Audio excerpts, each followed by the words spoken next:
हम्म।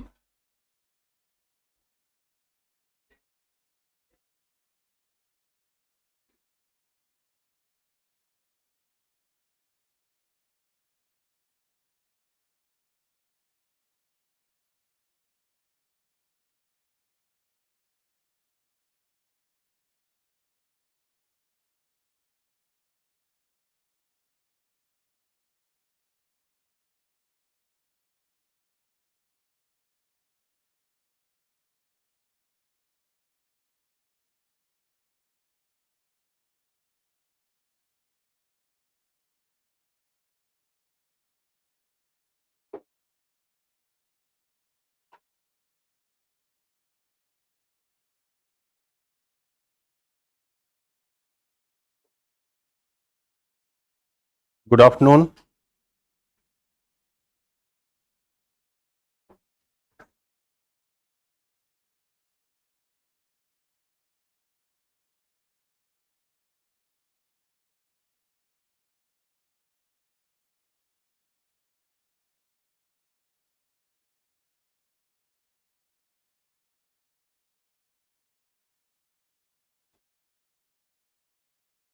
Good afternoon बच्चा लोग,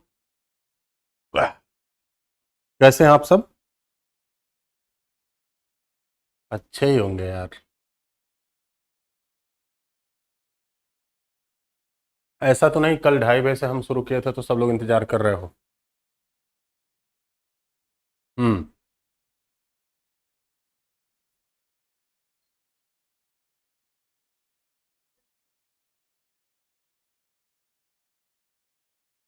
आ जाइए भाई, लाइव।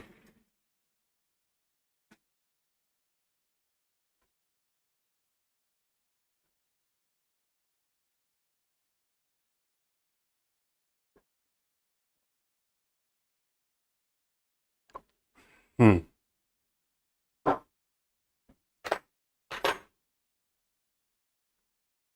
तो आज जो हमें टॉपिक पढ़ना है,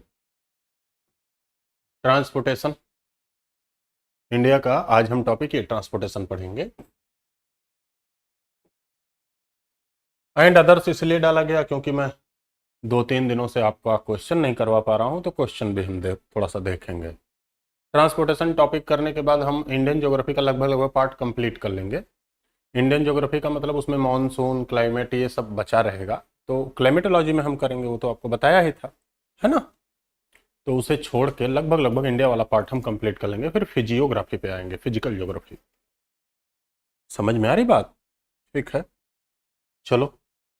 तो ट्रांसपोर्टेशन, और इससे पहले ट्रांसपोर्टेशन से पहले आपको कल बताया भी था, गुड आफ्टरनून बेटा, आपको कल बताया था कि क्वेश्चन करेंगे। कल मैं क्वेश्चन, मतलब ये क्वेश्चन तैयार था, लेकिन बस थोड़ा सा इधर उधर की वजह से, भागम भाग की वजह से ये क्वेश्चन मैं कल आपसे कर नहीं पाया था, डिस्कस नहीं कर पाया था।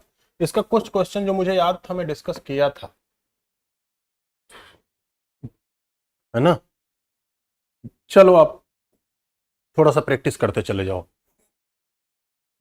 पहला क्वेश्चन देखो, बिहार में कौन सी सॉइल ज्यादा मिलती है? सब जानते हो। बिहार का मेजर पार्ट गेंगेटिक बेसिन का है, और गेंगेटिक बेसिन का है तो गंगा के या किसी भी बेसिन में, किसी भी रिवर बेसिन में कौन सी सॉइल ज्यादा मिलती है? बी वाला, बी वाला। तो इसका आंसर भी ऐसे में दे दिया होगा, देखो एलुवियल सॉइल, आंसर भी दे दिया गया है। ऐसा नहीं है कि सिर्फ क्वेश्चन है। तो पहले पेज में जब आपके पास ये आंसर क्वेश्चन जाएगा, तो पहले पेज में क्वेश्चन है, दूसरे पेज में क्वेश्चन के साथ आंसर भी दे दिया गया है, जिससे आप इसकी प्रैक्टिस कर सको। एलुवियल सॉइल, है ना। कहाँ मिलती है एलुवियल सॉइल? एलुवियल सॉइल मिलती है कहाँ? River basin area.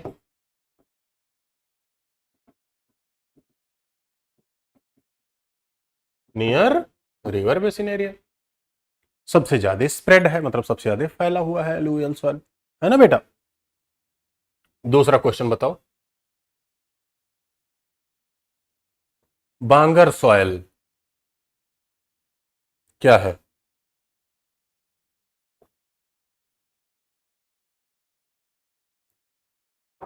बांगर किसे बोलते हैं?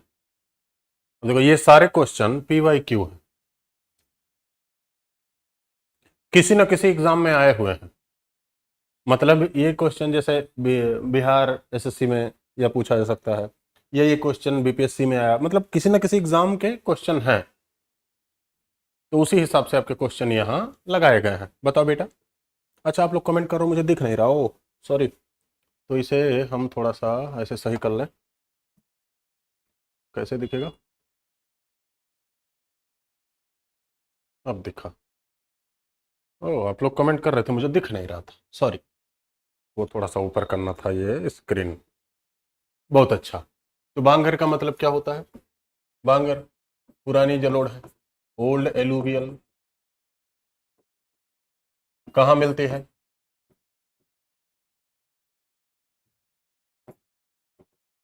हाईलैंड एरिया में। अगला, away from river stream. Away का मतलब, यहां ध्यान से देखो बेटा, मान लेते हैं ऐसे नदी की गहराई है, ये नदी की गहराई, तो नदी की गहराई मान लेते हैं यहाँ पानी है, मान लेते हैं यहाँ पानी है, तो यहाँ पानी, इस पानी के नजदीक, नदी की धारा के नजदीक यहां जो सॉइल मिलेगी, जो नदी की धारा से इफेक्टेड होगी, इसे बोलते हैं न्यू एलुवियल। न्यू एलुवियल को क्या बोल देंगे? खादर। और पानी के धारा के दूर मिलेगी पुरानी, ओल्ड एलुवियल। और ये कैसी होगी? ये बांगर होगी। भांगर भी कहा जाता है, BHANGAR लिखा जाता है ना बेटा? तो ऐसे भी पूछा जा सकता है। इसलिए जो भी सवाल हम कर रहे हैं ना, उसे हम थोड़ा सा एक्सप्लेन भी कर दिया करेंगे, ठीक रहेगा ना? ऐसे बताइए, इस तरीके से ठीक रहेगा ना, कि थोड़ा थोड़ा एक्सप्लेन कर दिया जाए? बोलो बाबू।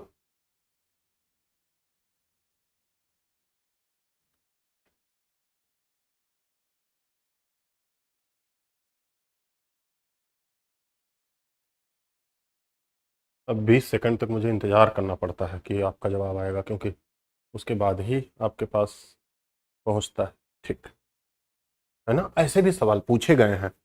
अब इतना तो मुझे नहीं याद होगा कि किस एग्जाम में पूछा गया, ऐसे भी कि नदी की धारा, river stream, near the river stream, ये, अच्छा अब ये भी सोचो, नियर द रिवर स्ट्रीम ये फ्लड इफेक्टेड होगा, फ्लड इफेक्टेड। और रिवर स्ट्रीम से दूर जो होगा वो फ्लड इफेक्टेड नहीं होगा।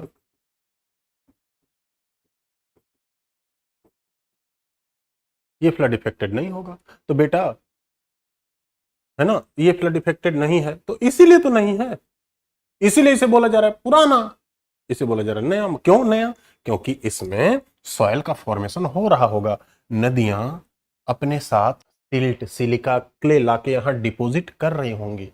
इसका मतलब यहां मिट्टी बन रही होगी, यहां मिट्टी बनना खत्म हो चुका होगा, नदी से दूर हो गया है ना? ठीक। ऐसे भी सवाल, ओल्ड एलुवियल, है ना?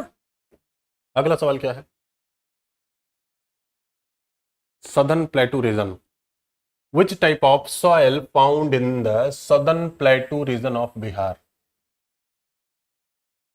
हालांकि बिहार स्पेशल आप पढ़ोगे, लेकिन क्वेश्चन डाल दिया गया है ना? बिहार स्पेशल आप पढ़ोगे, सदर्न प्लेटू रीजन। बताओ, प्लेटू मैंने, मैप आपको पढ़ाया था, मैप में पढ़ाया था, सदर्न प्लेटू रीजन में कौन सी मिलती है? कौन सा?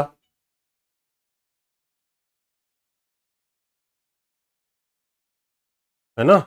कौन सा बेटा? रेड सॉइल, याद है ना? चलो एक बार इसे भी देख लो। तो जैसे मान लेते हैं, ये आपको कल बताया, अगर जो ये जो मैप मैं कल बताया हूं ना बाबू, अगर जो इसे भी आप ध्यान से समझ लेंगे, इसे भी ध्यान से समझ लेंगे, तो यही तो मैंने बताया था। चलो बताओ, आप लोगों को बताना है। यहां मैंने क्या बताया था? पहले पर मैं क्या लिखूं? फिर से।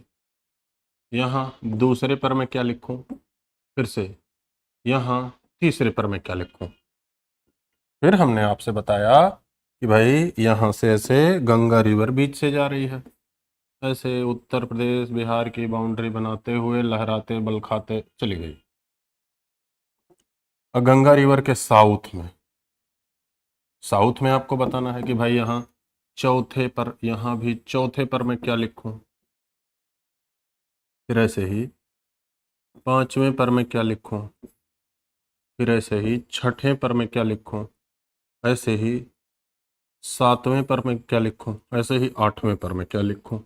आप एक बार कल का टॉपिक अगर जो कहीं देखे होंगे तो इसे बता दीजिए, पहले पर क्या लिखा जाए, दूसरे पर क्या लिखा जाए, तीसरे पर क्या लिखा जाए, चौथा, पांचवा, छठा, सातवां, आठवें पर क्या लिखा जाए।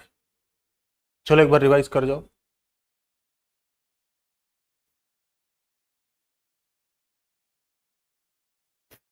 पहले पर तराई याद है, दूसरे पर खादर, तीसरे पर लोम्ड या बाल सुंदरी, SUN खाली लिख दे रहा हूं, यहां लिखने की जगह नहीं है, बाल सुंदरी। चौथे पर टाल सॉयल है, पांचवें पर कैरल केवाल, कैरल केवाल का मतलब बेसिक और एसिडिक। छठे पर भांगर, वही बांगर, यही बांगर जो अभी सॉरी यही बांगर, इसे भांगर भी बोलते हैं। तो चौथे पर बांगर या भांगर है ना।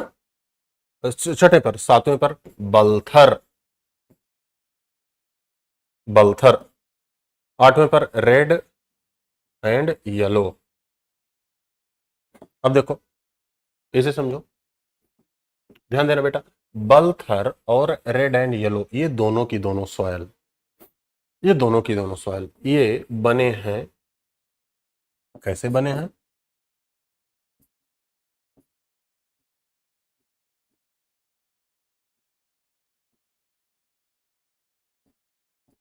इनका फॉर्मेशन ये बने हैं कैसे, erosion and deposition of Vindhyan and छोटा नागपुर प्लेटू। ये कैसे बने हैं, विंध्यन और छोटा नागपुर प्लेटू में कटाव हुआ, इरोजन हुआ, और फिर ये जमा, ये फिर ये डिपॉजिट हुआ, तब ये बने हैं। और जब इनसे ये बने हैं, इसीलिए इन दोनों सॉइल में, ये दोनों सॉइल में जो कलर होता है, कलर क्या है, रेड एंड येलो।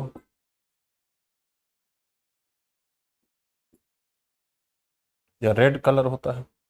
तो साउथ में अगर जो आपसे कहा भी जाए कि कौन सी सॉइल मिलती है, साउथ में आपसे कहा भी जाए कौन सी सॉइल मिलती है, तो आप क्या कर दोगे, इस ऑप्शन के हिसाब से क्या है, यही आपको लगाना है। ए भाई, है ना, साउथ में अगर जो आपसे कहा जाए तो इस ऑप्शन के हिसाब से यही आपको लगाना होगा। ये भी आपको पता चल गया, समझ में आ रही बात। तो ऐसे बिहार के भी बारे में ऐसे भी अगर जो मैपो आप ध्यान से देखे होंगे ना, तो ऑटोमेटिक पता चल जाएगा ये क्वेश्चन। ठीक है, अगला क्वेश्चन बताइए बाबू।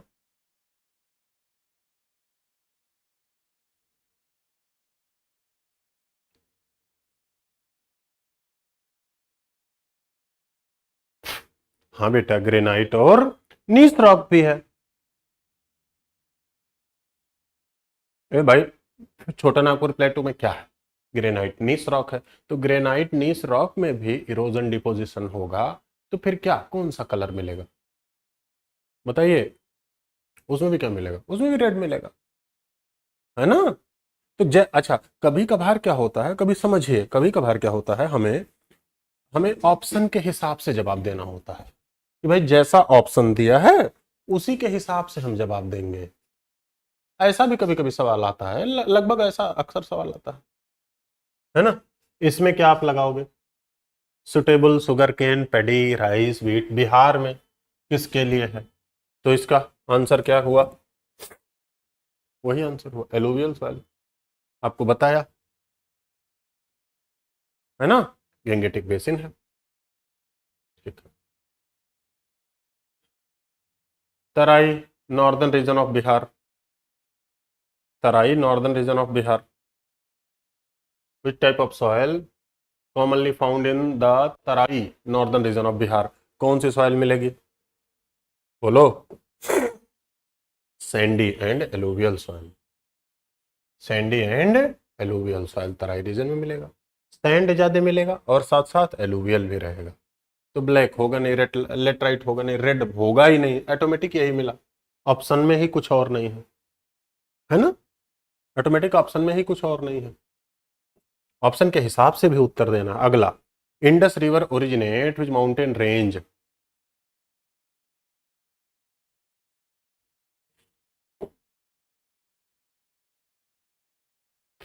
अब इसमें क्या इंडस रिवर काराकोरम से निकलती है? ऐसे नहीं जवाब।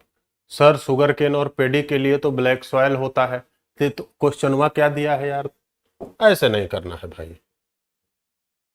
कौन सा, कौन ये है? और ऑप्शन क्या दिया है बेटा, भाई क्या है? मैं बार बार कह रहा हूं ना कि आपको अपने हिसाब से जवाब नहीं निकालना है, आपको क्वेश्चन के अकॉर्डिंग जवाब देना है ना जी। एकदम ब्लैक सॉयल में होता है, लेकिन ब्लैक सॉयल हमारे यहाँ है नहीं है, है ना? ब्लैक सॉयल कहाँ है भाई, दक्कन प्लेटू। वो तो जब पूछा पूछा क्या गया उसी हिसाब से हमें जवाब देना है ना बेटा। ठीक, सैंडी एंड एलुवियल सॉइल। अगला, अब इसमें क्या दिया गया, क्या, ऐसे सोचो क्या बोल रहा हूं, मान लेते हैं इसका जवाब हम काराकोरम लगा दिए। अब आप एक बात बताओ, क्या इंडस रिवर काराकोरम से निकलती है? नहीं, लेकिन किसी एग्जाम में आया वो उसी प्रीवियस ईयर का क्वेश्चन में यहां से यहां लगा दिया, काराकोरम से नहीं निकलती। लेकिन अब यहां क्या है, यहां सबसे नजदीक आंसर हमें देना होता है। इंडस रिवर, इंडस की कई ट्रिब्यूटरी हैं जो काराकोरम से निकलती हैं, श्योक निकलती है, नुब्रा निकलती है, तो इंडस रिवर का कई ट्रिब्यूटरी जो काराकोरम से ही निकलता है। तो आप ये नहीं रिजिड हो सकते, ना ना ना ऐसे नहीं, मानसरोवर हम मानेंगे नहीं बेटा, है ना? यहां में हिसाब से मतलब अगर जो इन चार में लगाना तो हमें नजदीकी आंसर क्या होगा, काराकोरम लगा देंगे। तो ऐसे भी सवाल आएंगे, और ये किसी प्रीवियस ईयर का है, मैं मतलब वहां से जब ले रहा था, टाइप करवा रहा था, तो मैं बोला भी था कि देखो ऐसा जब पढ़ाएंगे तो बच्चों को ऐसे भी सवाल जाने चाहिए, कैसे नजदीकी आंसर लगाना है। ठीक है,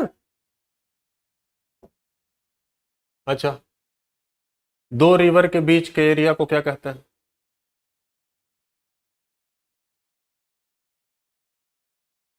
दो रिवर का बीच का एरिया याद है? दो आब, दो हिंदी शब्द है, आब का मतलब होता है पानी, अरबिक में आब का मतलब होता है पानी। ठीक है, तो दो आब, दो आब का मतलब ये दो आब। ठीक है, ऐसे ही दो, दो के बीच में कई सारे दो आब हैं। इंडिया में तो कई सारे दो आब की बात होती है ना बेटा। जैसे देखो, चलो अब क्वेश्चन ही कर लो, बताओ।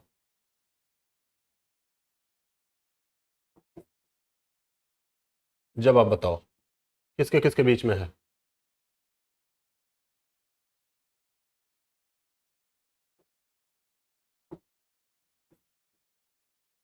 ये किसके किसके बीच में है, आपको जवाब बताना है, ए को बताना है, बी को बताना है, फिर से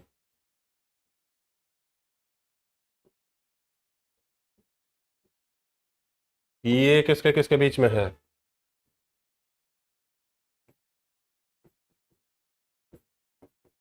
ये किसके किसके बीच में है? तो आप जवाब जल्दी से बताइए। रिवीजन करने पर ये सारे क्वेश्चन हमारे हो रहे हों तो मतलब मामला बल्ले बल्ले है। इसीलिए मैं कह रहा था कि मतलब जल्दीबाजी नहीं करनी है और घबराना नहीं है। पहली बार जब आपके सामने क्वेश्चन आएगा ना तो आपको पता लगेगा, अरे यार इस टाइप से क्वेश्चन आ रहा है। है ना। और क्वेश्चन बड़ा सोच समझ के इसमें सेलेक्ट किया गया है, नहीं तो बेटा लाखों क्वेश्चन दे दो क्या फर्क पड़ता है। पहला बेटा बारी, रावी और ब्यास पहला होगा। बी शालिनी बोल रही हैं, बी का होगा, बी का क्या होगा बाबू, झेलम चेनाब, बहुत अच्छा है ना। तो बी का क्या होगा, झेलम और चेनाब। ये लो यहां झेलम और चेनाब, छाछ है ना बेटा। अब इसमें चेनाब और रावी, सही बात है, ऐसे ही ना। ब्यास और सतलज, अब इसमें क्या है, ब्यास और रावी, है ना। तो यहां क्या होगा, ब्यास रावी, फिर यहां क्या होगा, चेनाब झेलम, फिर यहां क्या होगा, रावी चेनाब, फिर यहां क्या होगा, ब्यास सतलज, ऐसे दोआब। और भी दोआब देखे थे, रामगंगा के बीच में गोमती घाघरा, याद है, उधर भी तो दोआब देखा था। तो ये सारी बातें हमने पढ़ी हैं। चलो, largest Doab of the Indus river system is, सबसे बड़ा दोआब कौन सा है इंडस रिवर सिस्टम का।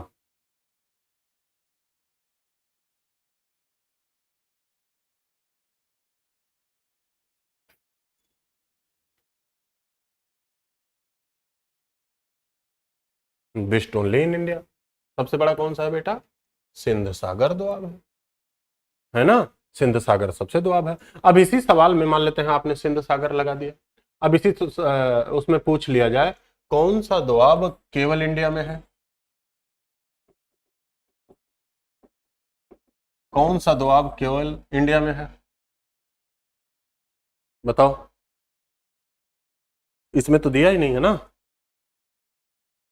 कौन सा दोआब है, वेस्ट ब्यास और सतलज के बीच में, ब्यास और सतलज के बीच में जो दोआब है वही पंजाब हरियाणा का मैदान है। ठीक, अगला, भाखड़ा नांगल डैम कहां मिलेगा, जल्दी बोलिए, भाखड़ा नांगल डैम कहां मिलेगा।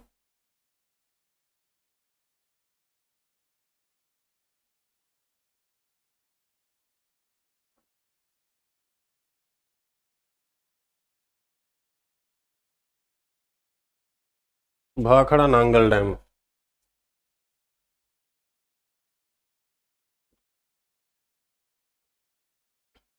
डी सतलज, तो याद है ना, देखो ऐसे सतलज निकलती थी राकस से, राकस लेक, याद है, राकस लेक से निकल के हिमाचल में एंट्री कर गई, हिमाचल में जहां एंट्री की वहीं गोविंद सागर लेक है, ऐसे सतलज, याद आ रहा होगा।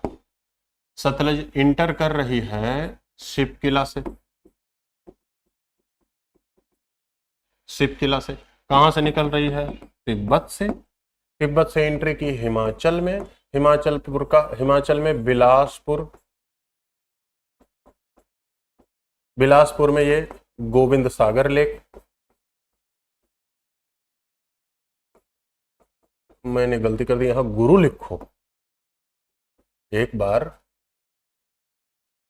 मैं चंडीगढ़ में पढ़ा रहा था तो मैंने ऐसे लिख दिया बेटा गोविंद सागर लेक, एक वहां मतलब सिख बच्चा था वो हर्ट हो गया, अरे नहीं सर ऐसे आप नहीं लिखेंगे, प्लीज सर आप लिखिए गुरु गोविंद सागर। तो गुरु गोविंद लिखना है भाई, सही में उसका नाम गुरु गोविंद सागर है। तो गुरु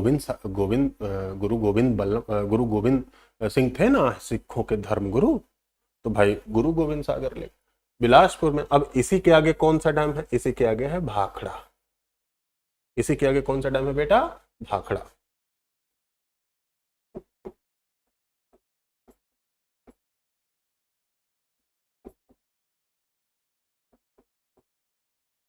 गुरु गोविंद सागर लेक के आगे भाखड़ा है।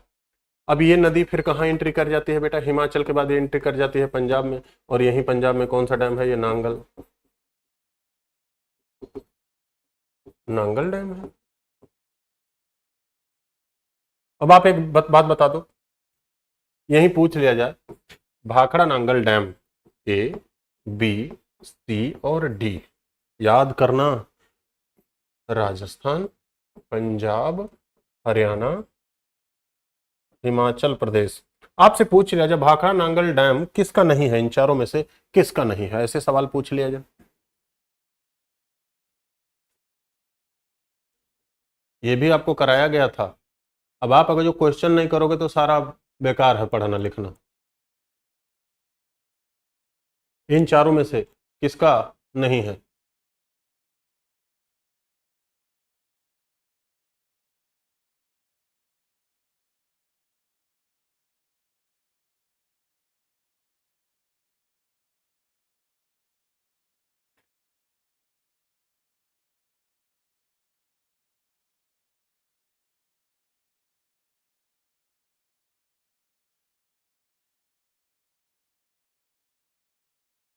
क्या कर रहे हो आप लोग यार, मतलब ठीक से पढ़े नहीं यार। आपको पढ़ाया गया था ना बेटा, अरे यार ये तो आप दुखी कर रहे हो। किसका नहीं? हिमाचल का नहीं है।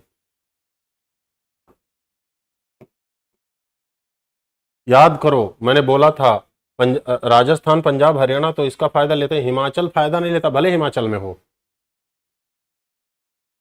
याद करो, मैं ये बात बोला था कि ये सब क्वेश्चन आ सकता है। हिमाचल का नहीं है बेटा, हिमाचल में भले हो लेकिन हिमाचल उससे फायदा नहीं लेता, है ना। हिमाचल उससे फायदा नहीं लेता, हिमाचल सिर्फ उससे तबाही झेलता है। ये बात मैंने बोला था, इसीलिए मैं कह रहा हूं कि यार ठीक से मतलब आपको रिवीजन करने की जरूरत है फिर। अब इसी से फिर से देखो, इसी से एक नदी आके मिल जा रही है ब्यास। ब्यास रिवर जहां मिल रही है वहीं है हरिके बैराज, यहीं से निकाल दी गई है इंदिरा गांधी कैनाल। इंदिरा कैनाल राजस्थान को तो जाती है, तो राजस्थान तो इसका फायदा लिया ही। बिजली राजस्थान को जाती है ना। Bhakra dam hydro electric purpose, Nangal dam irrigation purpose. एक बार ये सब रिवाइज करो ना बाबू, नहीं तो फिर गड़बड़ा जाएगा। ठीक है, चलो तो सतलज रिवर पे है। अगला क्या है? भाखड़ा नांगल किसके लिए यूज होता है? वैसे ही यार, सी सबसे बड़ा दिख रहा है, उसी को मार देना है। दोनों आपको बता तो दिया गया, hydro irrigation and hydro electric generation. अगला अरावली रेंज, एग्जाम्पल किसके लिए? बोलो। Fold mountain. और कैसा फोल्ड? Old folded. अरावली किसके लिए इंपॉर्टेंट है? ओल्ड फोल्डेड माउंटेन का। समझ में आ रही बात? हाईएस्ट पीक कौन सी है अरावली की?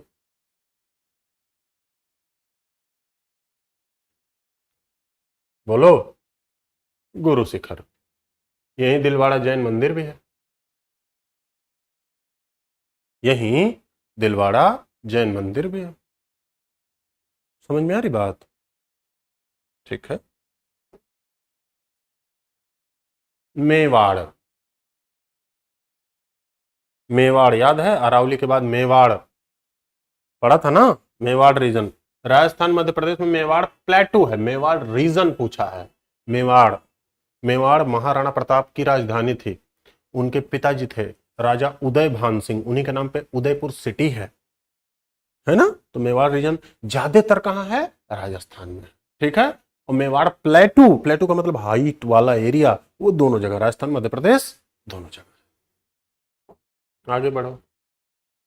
सिटीज, मेवाड़ रीजन में कौन सी सिटी है? अभी तो मैंने बोला राजा उदय भान सिंह की राजधानी थी।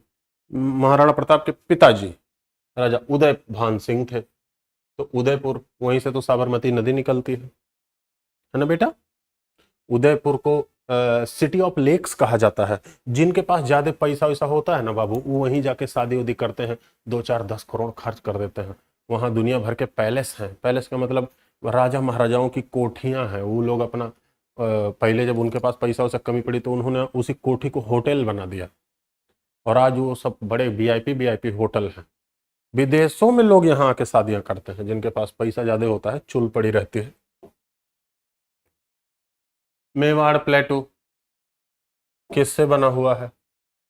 मालवा प्लेटू, माफ करना, मालवा प्लेटू। मालवा प्लेटू आपको बताया था ना, मालवा प्लेटू क्या है? Volcanic eruption. वोल्केनिक इरप्शन कैसा हुआ? बेसाल्टिक लावा इरप्शन हुआ। बेसाल्टिक लावा इरप्शन कैसा लावा था? थिन लावा था, थिन लावा। थिन लावा का मतलब जिसमें सिलिका कम था। थिन लावा होने के नाते ये स्प्रेड कर गया, स्प्रेड करने के नाते ये शील्ड बन गया, वोल्केनिक शील्ड। शील्ड या इसी का प्लेटू, ऐसे दक्कन प्लेटू भी है, इसी तरीके से दक्कन प्लेटू है।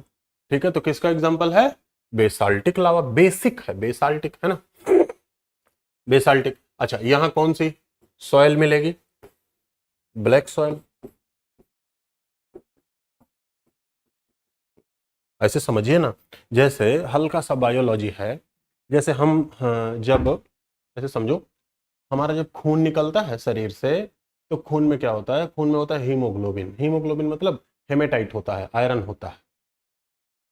वो आयरन जब ऑक्सीजन से अभिक्रिया करता है, ऑक्सीजन से वो रिएक्शन करता है, तो पहले तो निकलेगा तो लाल रहेगा बेटा, लेकिन जब रिएक्ट करेगा धीरे धीरे धीरे, लाल कलर तो हल्का रहेगा लेकिन ब्लैकिश होता जाता है, ब्लैक होता जाता है। तो ऐसे ही समझो, बाहर निकला ये वोल्केनो, इसमें क्या है? इसमें फेरस है, लोहा, मतलब वही हीमोग्लोबिन वाला टाइप लोहा है। अब लोहा है तो उसमें उसमें जब वो रिएक्शन किया, पहले तो निकला लाल था, जब वो रिएक्ट किया, रिएक्ट करने के बाद फिर वो ऑक्सीजन से रिएक्ट करने के बाद धीरे धीरे वो लाल कलर किससे हो जाता है?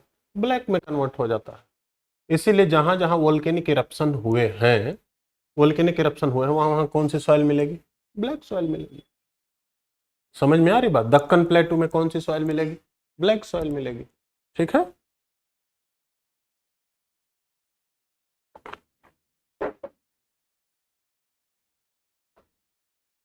अगला, मालवा प्लेटू से कौन सी रिवर जाती है? तो ये सबको पता है, चंबल बीच से जाती है। चंबल को और किस लिए जाना जाता है? चंबल को जाना जाता है बेटा कि चंबल अ, भारत का सबसे ज्यादा फ्रेश वाटर क्रोकोडाइल का हैबिटेट है। भारत का सबसे ज्यादा फ्रेश वाटर क्रोकोडाइल का हैबिटेट है Chambal river. Chambal wild life sanctuary बोला जाता है इसे। चंबल रिवर के बगल में ही कोटा है, चंबल रिवर के बगल में ही रावत भाटा न्यूक्लियर पावर प्लांट है, चंबल रिवर के बगल में आप ये समझो, चंबल रिवर के बगल में रणथंभौर टाइगर रिजर्व है। ठीक है, तो इसे आप कर लीजिए।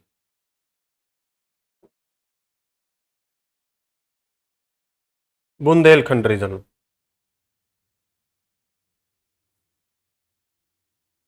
बताइए, बुंदेलखंड रीजन कहाँ कहाँ है?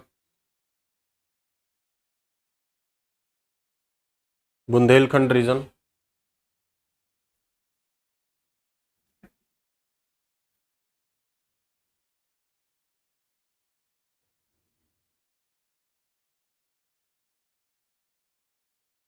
कहाँ? Madhya Pradesh and Uttar.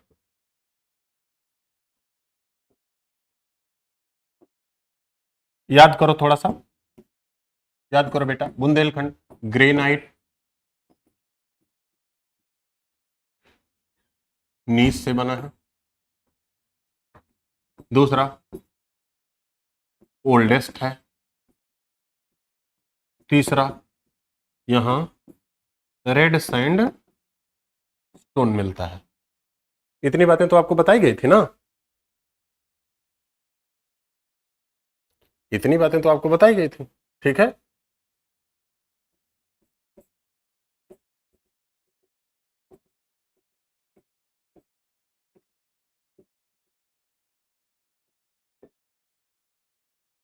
One of arid region. Arid region का मतलब भारत का कई शुष्क क्षेत्रों में से एक है। शुष्क का मतलब जहां बारिश बड़ी कम होती हो। अरे भाई, 50 से 70 सेंटीमीटर जहां 40 से 70 सेंटीमीटर जहां बारिश होती हो, उसे क्या कहा जाता है? Arid region. तो भारत के कई एरिड रीजन में से एक है, ये भी हम जान लिए। अगला वही चीज पूछ रहा है, बुंदेलखंड रीजन का मेन इशू क्या है? एरिड रीजन है, यही एरिड, सूखा और वाटर क्राइसिस।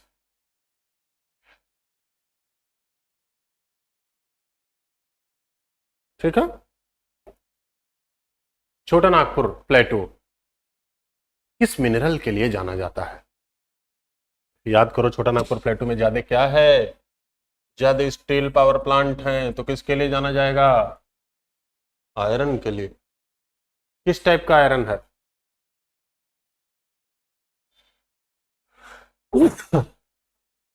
सॉरी।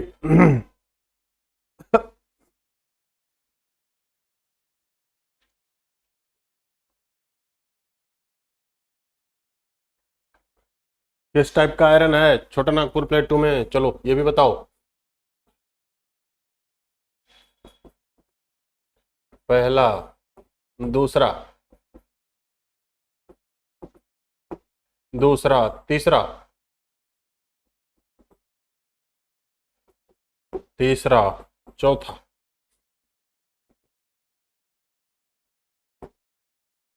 ये भी बताओ, छोटा नागपुर प्लेटू में किस टाइप का आयरन है बेटा? बहुत अच्छा इकबाल, प्रशांत, बहुत अच्छे। दूसरा। अब इसमें ये भी डाटा हमें कर लेना है। यही आप कह रहे थे कल, जब हम आपको कल या परसों जब हम आपको ये सब पढ़ाते, सर इसमें से कैसा क्वेश्चन आएगा, कैसा क्वेश्चन आएगा, फिर आप मतलब इसमें कैसे हम कंफ्यूज नहीं हो। हम कोशिश कर रहे हैं कि हम 2-2 घंटे में लगभग लगभग 2-2 एक-एक टॉपिक निपटा दे रहे हैं। इसीलिए आपका लग रहा है कि ऊपर दर लेयर जम गई है, ऐसा नहीं है। आपको ये भी देखना पढ़ा कौन रहा है, इतना विश्वास रखना है। समझ में आ रही बात? लेकिन मेरे कहने का मतलब तो ज्यादा हो गया, लेकिन कहने का मतलब आपको लेयर दर लेयर वो पढ़ाया गया है। आपके पास जब क्वेश्चन आएगा ना तो वो कर ले जाओगे। अब इसमें पूछ ले कौन सा ये मिलता है। सबसे ज्यादा हमारे यहाँ 85% आयरन यही है, 8% ये है, ये दोनों मिला के कितना? 7% है ना। Thank you Iqbal, thank you बाबू। ठीक है, दिल से शुक्रिया आपका, थैंक यू। बस यही इतना, मैं बार बार यही कहता हूं कि भाई कभी मिलना बस पहचान लेना। बस हम तो आपको नहीं देख रहे हैं, आप मुझे देख रहे हैं। तो एक आध बच्चे ऐसा नहीं है, पहचानते हैं भाई, है ना। तो मैं एक बार टहल रहा था, वो बच्चे आए मिले मुझसे, बड़ा अच्छा लगा। मैं जाके भाई आपस में हम लोग बात करते हैं कि बच्चे पहचान लेते हैं, तो चलो ये भरोसा होता है कि जो हम डिलीवर कर रहे हैं वो अच्छा है। तो इसीलिए मैं सोचा कि भले इस क्लास का छोटा सा टॉपिक है ट्रांसपोर्टेशन, भले इस क्लास का टाइम थोड़ा सा लग जाए, लेकिन हम इस पे थोड़ा सा चर्चा कर देंगे, क्वेश्चन पे, हर टाइप के क्वेश्चन पे चर्चा कर लेंगे। Thank you Iqbal. अगला आयरन, और देखो यही तो बताया गया है ना। आगे बढ़ो। छोटा नागपुर प्लेटू, इसे भी देखो मेनली कहाँ है। याद करो, ऐसे बनाया था छोटा नागपुर प्लेटू को, है ना। ये छोटा नागपुर प्लेटू है, याद करो। मैंने बोला था कि इसका मैक्सिमम पार्ट कहाँ है? झारखंड में। तो बेटा इस हिसाब से तो ये मार दिया सही, है ना। अब इसमें क्या छोटा नागपुर प्लेटू उड़ीसा में नहीं है, छत्तीसगढ़ में नहीं है, लेकिन यहां आंसर हमें क्या देना है? कह रहे मेनली इन, तो झारखंड में है।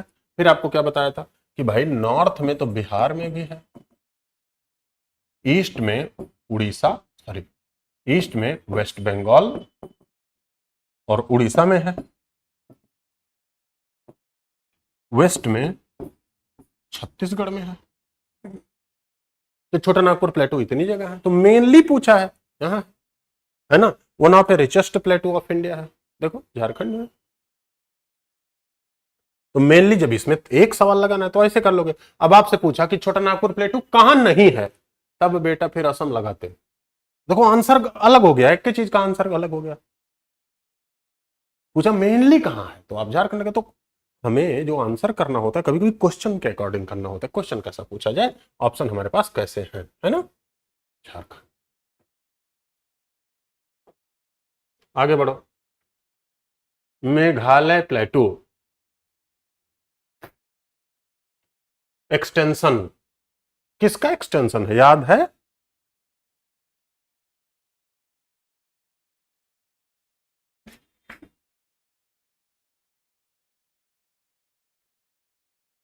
Study material. जो आप ये पीडीएफ जो अपलोड होता है ना, इसमें मैं प्रिंटेड स्टडी मटेरियल दे देता हूं ना बाबू, ठीक है। हालांकि यही पढ़ लो बहुत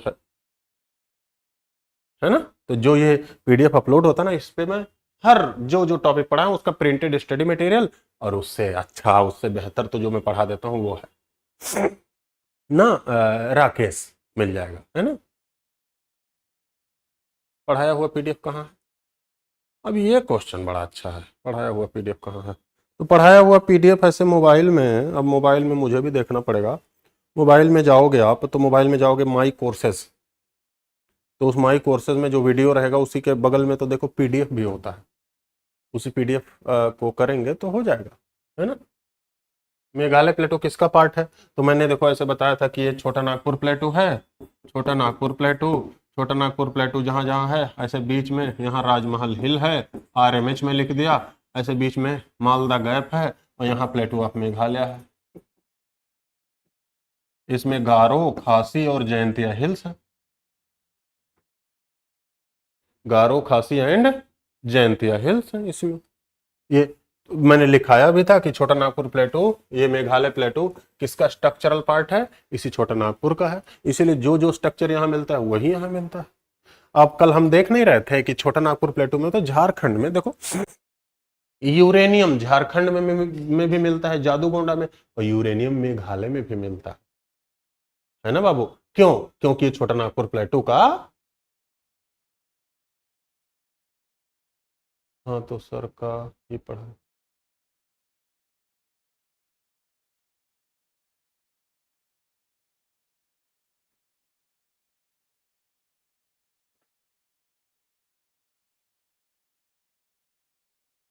अच्छा राकेश, आज ही बैच लिए हैं? तो बोर्ड पे अरेंज थोड़ा सा वीडियो देखने के बाद आप देखेंगे, वीडियो देखने के बाद आप देखेंगे तो वो मिलेगा। अब बोर्ड पे चीजें जैसे मैं पढ़ा रहा हूँ, अब कोई टॉपिक कहाँ जरूरी है, वीडियो थोड़ा सा देखेंगे ना राकेश तो मिल जाएगा। वो अरेंज आपको लगेगा, वीडियो देखना है तब वो पीडीएफ आपके काम का है।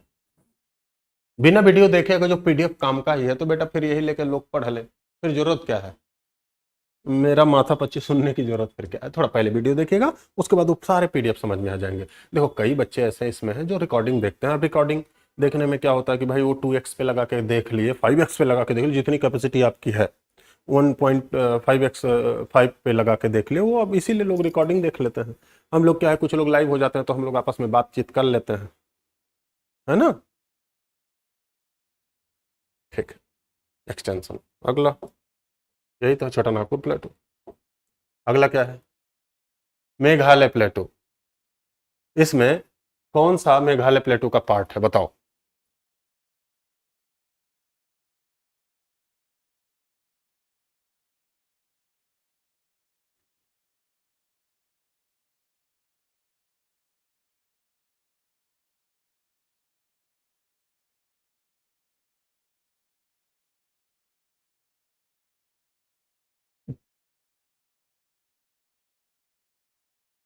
कौन सा है? खासी। तो मेघालय प्लेटू में तीन हिल्स हैं, तीन हिल्स हैं। पहली हिल गारो, दूसरी हिल खासी, तीसरी हिल जयंतिया। गारो, खासी, जयंतिया। अब देखो मेघालय प्लेटू, मेघालय प्लेटू देखो, ये सिक्किम, ये नॉर्थ ईस्ट, नॉर्थ ईस्ट में अरुणाचल, ये नागालैंड, और ये कहीं ये कहीं मेघालय, ये है ना मेघालय। अब इस मेघालय में ध्यान देना बेटा, इस मेघालय में आज का ये बांग्लादेश, पहले तो ये इंडिया ही था,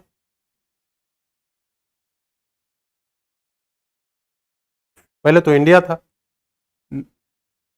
नल्लामाला आंध्रा में है, आंध्र प्रदेश है ना, आंध्र प्रदेश में है।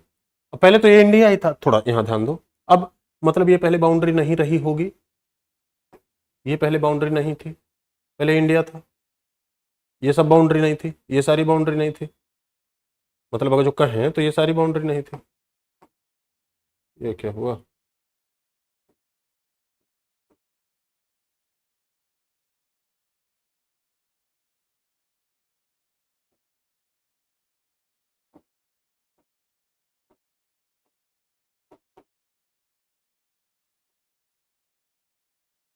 कोई नहीं, ऐसे समझो ये बाउंड्री थी नहीं।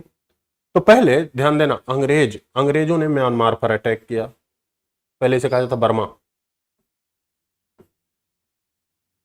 पहले इसे बर्मा। अब आप एंग्लो बर्मा वॉर पढ़ेंगे, एंग्लो बर्मा वॉर, 3-4 लड़ाइयां हुई और अंग्रेजों ने बर्मा पर अपना अधिकार कर लिया। तो बर्मा पर जब अधिकार किया तो हुआ क्या, ध्यान देना बेटा।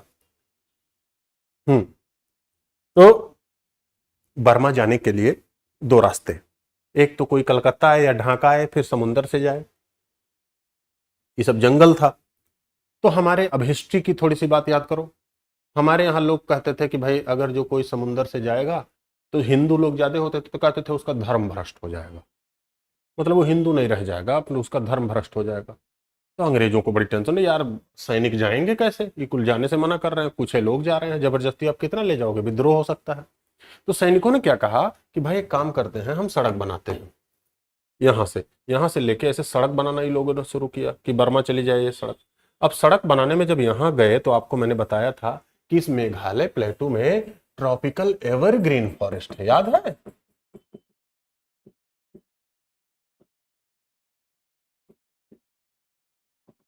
कौन से फॉरेस्ट, ट्रॉपिकल एवरग्रीन फॉरेस्ट है। तो अंग्रेजों ने इन पौधों को काटना शुरू किया, ये पौधे जो रहते हैं ये यहाँ की जनजातियों के लिए बड़े ये उनको बड़ा अच्छे से मानते हैं, ये लोग अपना विरोध करना शुरू किए। तो जब विरोध करना शुरू किए तो यहाँ जनजातियां कौन सी है, गारो जनजाति है, खासी जनजाति है, जयंतिया जनजाति। तो खासी जनजाति, आपने खासी रिवॉल्ट सुना होगा,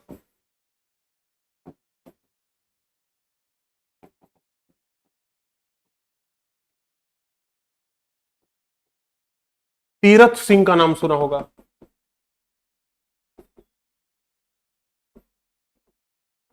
तीरथ सिंह, तीरथ सिंह ने खासी रिवॉल्ट ऑर्गेनाइज किया था। ये फ्रीडम मूवमेंट नहीं था, ये ट्राइबल अपराइजिंग था, ट्राइबल मूवमेंट था, समझ में आ रही बात। तो ये मूवमेंट कौन से प्लेटो से रिलेटेड है, यहाँ खासी के साउथ में मोहसिन राम चेरापूंजी है, मोहसिन राम चेरापूंजी जो वर्ल्ड की सबसे ज्यादा रेनी या सबसे ज्यादा प्रेसिपिटेशन वाली जगह है।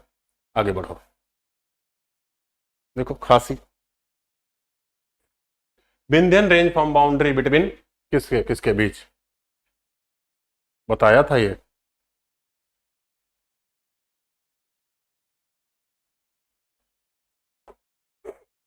North and south India, north and Vindhyan range के नॉर्थ में दूसरा आर्किटेक्चर, साउथ में दूसरा, इसी तरीके से आपको कर लेना। सतपुड़ा रेंज, ये भी देखो कल मैंने कराया था, इसका थोड़ा सा याद होगा, कल ही क्वेश्चन मैंने कराया था, ये याद था, मैं टाइप कर, एक्चुअली मैं टाइप करवा रहा था तो बैठ के, तो वहां तो थोड़े क्वेश्चन याद थे कि कैसे कैसे कौन कौन सा क्वेश्चन आपको देना है ना। नर्मदा एंड तापी रिवर, ये सब तो करवाया ही था। बायोस्फीयर रिजर्व, सतपुड़ा रेंज में कौन सा बायोस्फीयर रिजर्व है, जल्दी बताओ।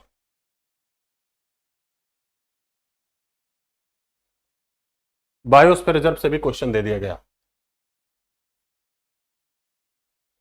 सतपुड़ा रेंज में कौन सा बायोस्फीयर रिजर्व है, बी, बहुत अच्छे, पंचमढ़ी, याद है, पंचमढ़ी। और सतपुड़ा रेंज में ऐसे सतपुड़ा रेंज है, यहां है पंचमढ़ी, यहां है अमरकंटक, अचानक मारा अमरकंटक। अमरकंटक मेजर रिवर का सोर्स है अमरकंटक। कौन सी मेजर रिवर? अमरकंटक। देखो नर्मदा सोन, यहां नर्मदा सोन है, तो ऐसे देखो ये मैकाल है, मैकाल से तीन तरफ तीन रिवर निकलती हैं, इधर से नर्मदा, इधर से सोन, इधर से महानदी। अच्छा देखो एक बार यहां देखो, एक डैम यहां है, 1963 में आई होप शुरू हुआ था नर्मदा नदी पर एक डैम बनना, उसका नाम है सरदार सरोवर डैम। तो सरदार सरोवर डैम बनने से नर्मदा के लोअर बेसिन में पानी की कमी हो गई, तो कमी हो गई तो नर्मदा को बचाने के लिए तमाम सारा मूवमेंट शुरू हुआ। अब उस मूवमेंट में, इस मूवमेंट में ये नर्मदा उस समय हम सीएम थे हमारे प्रधानमंत्री गुजरात के, तो कई लोग नर्मदा बचाओ आंदोलन में कूद पड़े। अब उसमें सोनिया गांधी भी गई थी उस समय, भाई केंद्र सरकार उन्हीं के उसमें थी। तो देखो लिखा क्या, नर्मदा, ऐसे लिखा ना हिंदी इसकी। अब उन्हें हिंदी बोलना था लेकिन उन्हें हिंदी आती नहीं, तो अंग्रेजी हिंदी में लिख के दिया जाता है। लिखा क्या है, नर्मदा, यही तो लिखा है नर्मदा। अब वो बोले जा रही है नर्मदा को बचाना है, नर्मदा को बचाना है। हालांकि उस समय इतना सोशल मीडिया था नहीं, नहीं तो कुल अच्छे से लूट लिए होते कि मैडम नर्मदा तो दोनों बचे हैं, बचाना नर्मदा को है, नदी को, नर और मादा दोनों बचे हुए हैं। नर्मदा को क्या, मेल फीमेल, लिखा तो वही है, लेकिन भाई जो प्रोनाउंसिएट नहीं कर पा रहा है हिंदी का वो तो दिक्कत में आ जाएगा। तो नर्मदा नदी पर ही क्या है, सरदार सरोवर डैम है, ठीक है, उसी के लिए आंदोलन चल ही रहा था। आगे बढ़ो। Oldest mountain range of India कौन सा है? अरावली, अरावली है ना। विंध्यन रेंज से कौन सी रिवर ओरिजिनेट?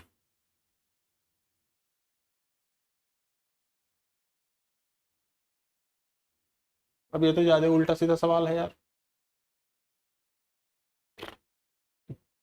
विंध्यन रेंज से इसे हम क्रॉस करते हैं, इवन इसे हम डिलीट कर देते हैं। ये सवाल उल जुलूल है, ठीक है, ये आपके पास ना जाए। ठीक, नॉकरेक बायोस्फीयर रिजर्व कहां है बताओ? नॉकरेक बायोस्फीयर रिजर्व कहां है? याद करो, मेघालय प्लेटो में। ये गारो, ये खासी, ये जयंतिया। अब नॉकरेक बायोस्फीयर रिजर्व आपको तो पता है मेघालय प्लेटो में, मेघालय में है, लेकिन इन तीनों में भी कहां है? आपसे पूछा जाए इन तीनों में कहां है? यहां, ये भी आपको बताया था। बस हमारा थोड़ा सा क्या है कि स्पीड थोड़ी सी थी कि हम चीजें रुक नहीं रहे थे। जैसे फाउंडेशन वगैरह बैच में रुकना होता है, लिखा रहे हैं सब कुछ, तो ये सारी बातें हमने हम रुके नहीं थे, नहीं तो लगभग लगभग ये सारी बातें बताई थी। बस फिर रिजर्व लिखने के लिए कहा था, और देखो ऐसे सवाल आए हैं। नोकरेक बस फिर रिजर्व मेघालय प्लेटो में है ना, मेघालय प्लेटो में। गारो हिल,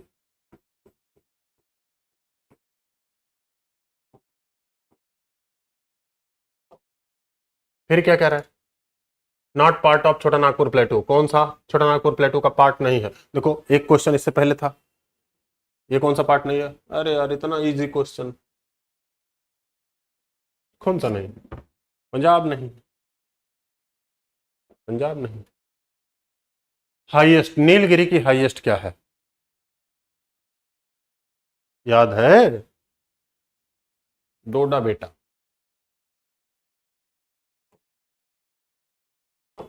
हाईएस्ट पीक कौन सी है? डोडा बेटा। अनाईमुडी या अनामुडी बोला जाता है। देखो कहीं कहीं अनाईमुडी लिखा है, एक चीज आप लोग सुन लो, कहीं कहीं देखो लिखा है अनाईमुडी, कहीं कहीं लिखा अनामुडी। देखो होता क्या है, ये प्रोनाउंसिएशन और स्पेलिंग में गड़बड़ी हो जाती है प्रोनाउंसिएशन की वजह से। उसका तेलुगु वर्जन कुछ दूसरा प्रोनाउंसिएट होता है, उसका तमिल वर्जन कुछ दूसरा प्रोनाउंसिएट होता है। जैसे ऐसे देखो, हम लोग कावेरी लिखते हैं तो ऐसे लिख देते हैं, तमिल लोग कावेरी लिखता है काउ, वे आर वाई। तो ये सब चीजें जब कहीं दिखे ना तो थोड़ा सा परेशान नहीं होंगे हम। जैसे हम लोग हुगली लिखेंगे ऐसे लिखेंगे, अब कौन बंगाली हुगली लिखेगा HOOGHALY, होगली, GHLY होगा, ऐसे कुछ प्रोनाउंसिएशन का फर्क है ना। अब भाई हम लोग बोलेंगे रसगुल्ला, बंगाली रसगुल्ला, प्रोनाउंसिएशन ये रसगुल्ला है ना। तो ये प्रोनाउंसिएशन से चीजें इधर उधर उसी हिसाब से। अब हमारे जो उप मुख्यमंत्री हैं उनकी तरह नहीं, प्रोसिंसिए का बोलते हैं, प्रोसिएशन अलग अलग होता है, हफी डेविड वो सब नहीं, लेकिन अपना प्रोनाउंसिएशन अलग अलग होता है। नॉर्थ इंडिया का टंग कुछ और है, साउथ इंडिया का टंग कुछ और है, अन्नमलाई। ठीक है, माउंटेन पास करें नीलगिरी टू केरला, कौन सा बोलो, केरला, पालघाट याद है क्या? हाँ पालघाट, भोरघाट थालघाट तो नॉर्थ में है, भोरघाट थालघाट ऐसे देखो, ये सब इसे देख ही लो ऐसे।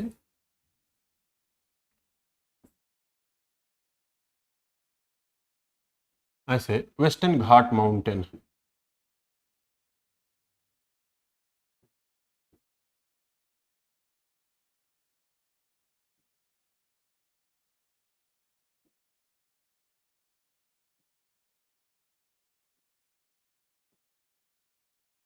ऐसे वेस्टर्न घाट।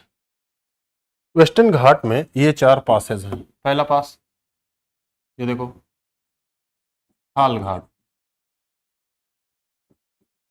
दूसरा भोर घाट, तीसरा ये पाल घाट, चौथा सेनकोटा,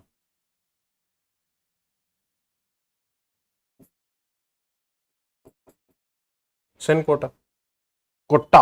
और देखो साउथ वाले हम बोले सेनकोटा तो हम एक टी में काम चला लेंगे, साउथ वाले सेनकोटा, डबल टी। हम बोलेंगे डोडा बेटा, BATA लिख लेंगे, वो बोले डोडा बेटा, डबल डी डबल टी, इस टाइप से। तो प्रोनाउंसिएशन कैसा है उसी हिसाब से लिखा जाता है, इसलिए कहा जाता है नाउन में गलतियां कम होती हैं। तो फिर से देखो ये, अब यहां देखो बेटा, यहां है मुंबई, मुंबई, यहां है नासिक N, यहां है पुणे P। तो आप बताओ, अगर जो ये मुंबई है, यहां नासिक है, यहां पुणे है और यहां पुणे, अब यहां एक पास मिला, यहां एक पास मिला, ये जो पास है ये है थाल घाट। अब आप बताओगे ये जो पास है ये भोर घाट। चलो बताओ थाल घाट किसको किससे कनेक्ट कर देगा, भोर घाट किसको किससे कनेक्ट कर देगा?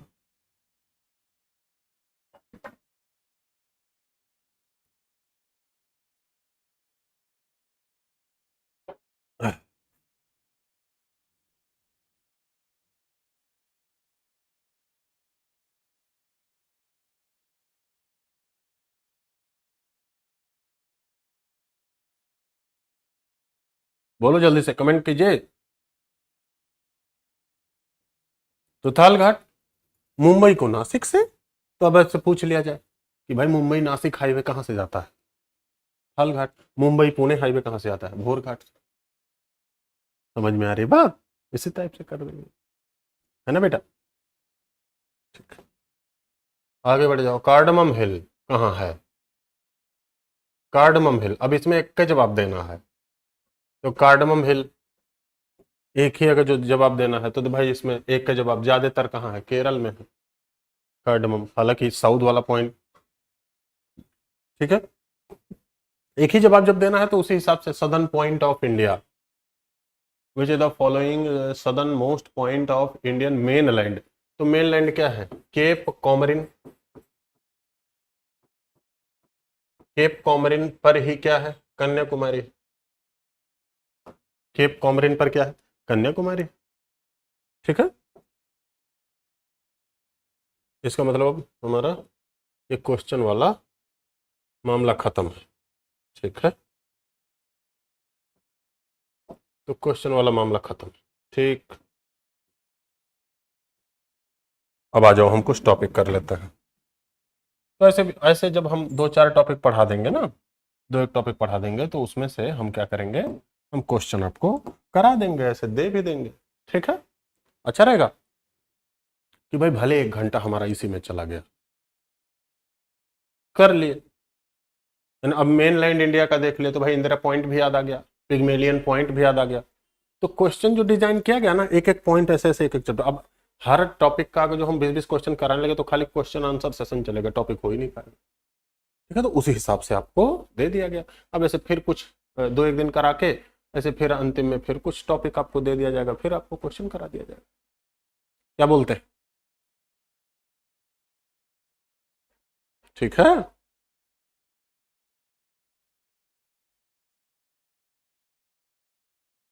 ठीक।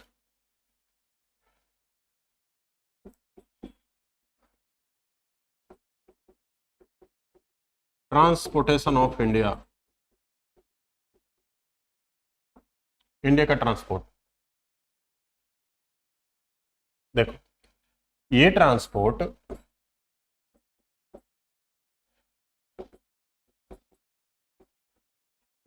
फिजिकल इंफ्रास्ट्रक्चर का पार्ट होता है। ये ट्रांसपोर्ट फिजिकल इंफ्रास्ट्रक्चर का पार्ट होता है।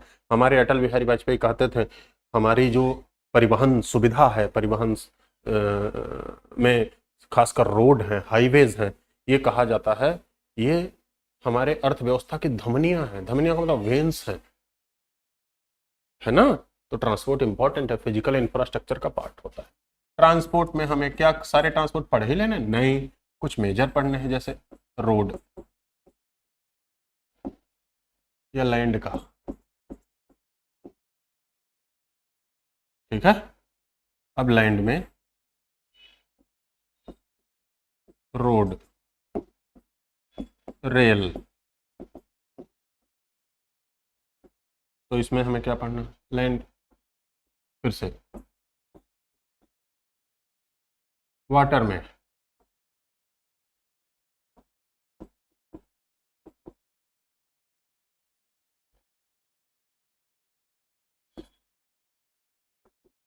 इंटरनेशनल पोर्ट्स 13 है, इसे भी जान लेना है। फिर से इनलैंड वाटर वे। हालांकि रिवर सिस्टम जो हम पढ़ रहे थे तो इनलैंड वाटरवे हमने पढ़ा था, 4-5 बड़े हैं, 5 तो बड़े इनलैंड वाटरवे हैं।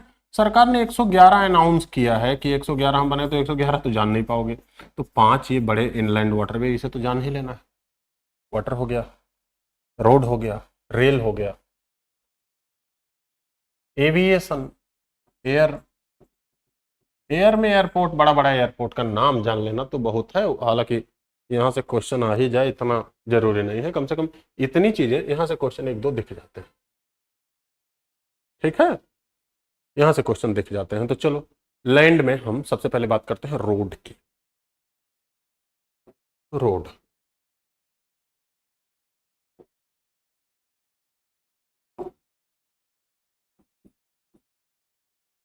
रोड, रोड 3 टाइप से। अब देखो ऐसे 1 किलोमीटर की पट्टी लगी हो, और इस किलोमीटर की पट्टी में ध्यान देना, इस किलोमीटर की पट्टी में से पूरा व्हाइट कलर से शेडिंग किया गया हो, पूरा व्हाइट कलर हो, है ना, पूरा व्हाइट कलर हो।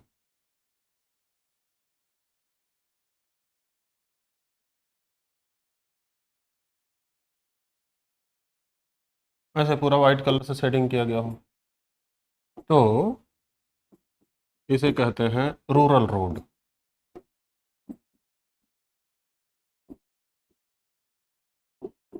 ग्रामीण सड़कें होती हैं, ये एक गांव को दूसरे गांव से कनेक्ट करती हैं, गांव या बड़े थोड़े से गांव को दूसरे गांव से कनेक्ट कर देते हैं। मान लेते हैं एक ऐसे किलोमीटर का वो दिया हो। अब इसमें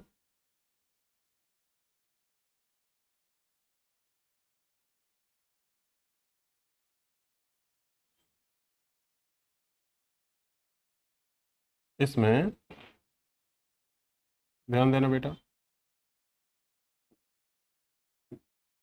इसमें ऐसे ऊपर ग्रीन कलर से दिया हो, इसका मतलब नीचे वाइट, ये पूरा वाइट है, तो वाइट लिख रहा हूं ग्रीन से, ये पूरा वाइट है और यहाँ वाइट है और ऊपर क्या है, ग्रीन है, तो इसे कहते हैं स्टेट हाईवे।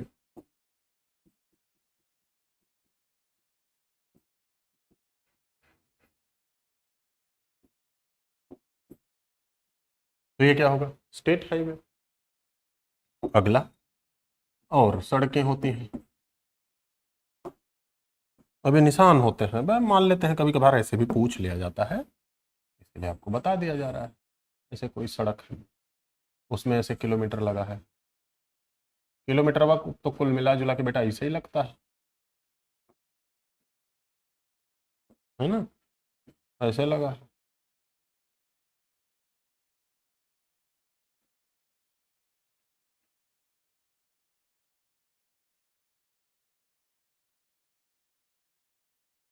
वाइट दिया हो, है ना, वाइट, और ऊपर पीला कलर दिया हो।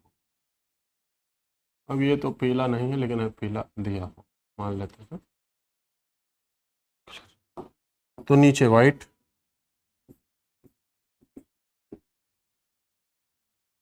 नीचे वाइट,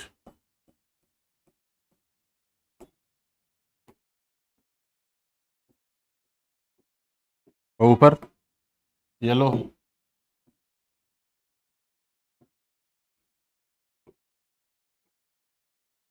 ये नेशनल हाईवे।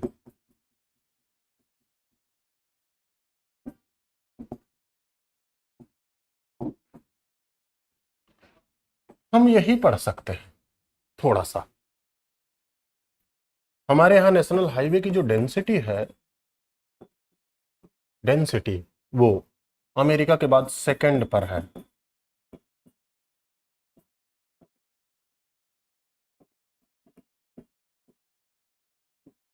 नेशनल हाईवे की डेंसिटी सेकंड पे है, और टॉप पे अभी देखो, मैं डाटा गड़बड़ शायद हो सकता है, टॉप पे यूपी और महाराष्ट्र में से कोई है नेशनल हाईवे की डेंसिटी में, या तो यूपी या महाराष्ट्र, तो डाटा थोड़ा सा इधर उधर है ना, ये इतना याद नहीं आ रहा है, लेकिन टॉप पे यही।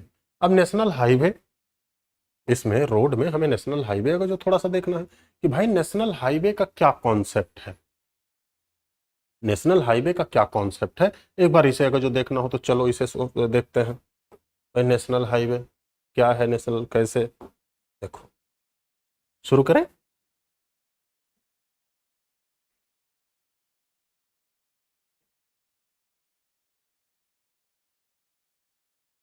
बोलो बेटा।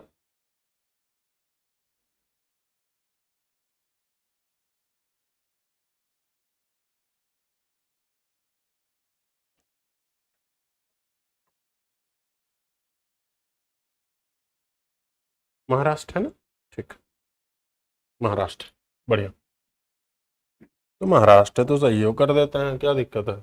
टॉप पे कौन है, महाराष्ट्र, दूसरे पर यूपी होगा, टॉप पर डेंसिटी में कौन है, महाराष्ट्र, ठीक है। अब हमारे यहाँ नेशनल हाईवे अथॉरिटी 2010 के बाद चेंज हुआ, फिर एक बार चेंज होता है 2018 में, तो चेंज हुआ, इसकी नंबरिंग नंबरिंग चेंज हुई, इसकी नंबरिंग चेंज हुई, तो नंबरिंग कैसे रखी जाती है, नेशनल हाईवेज की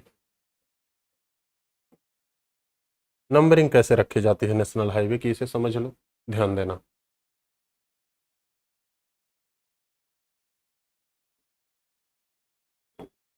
देखो इसे यहां हम समझते हैं, सबका ध्यान यहां होना चाहिए प्लीज, सब लोग यहां ध्यान देंगे तब आप समझ पाओगे इसे। देखो पहला पॉइंट, इसमें यह कहा गया कोई भी मेन नेशनल हाईवे की नंबरिंग 1 से लेके 99 तक ही रहेगी, मतलब 2 डिजिट में, डिजिट 2 डिजिट में रहेगी, मतलब या तो 0 से 99 तक ही हम कर सकते हैं।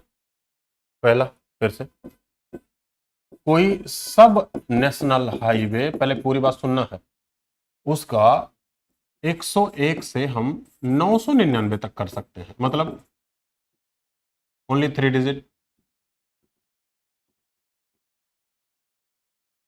लेकिन फिर कहा गया अगर जो ये 3 डिजिट में नेशनल हाईवे का नंबर रहेगा तो इसमें जो पहला डिजिट होगा वो इंडिकेट करेगा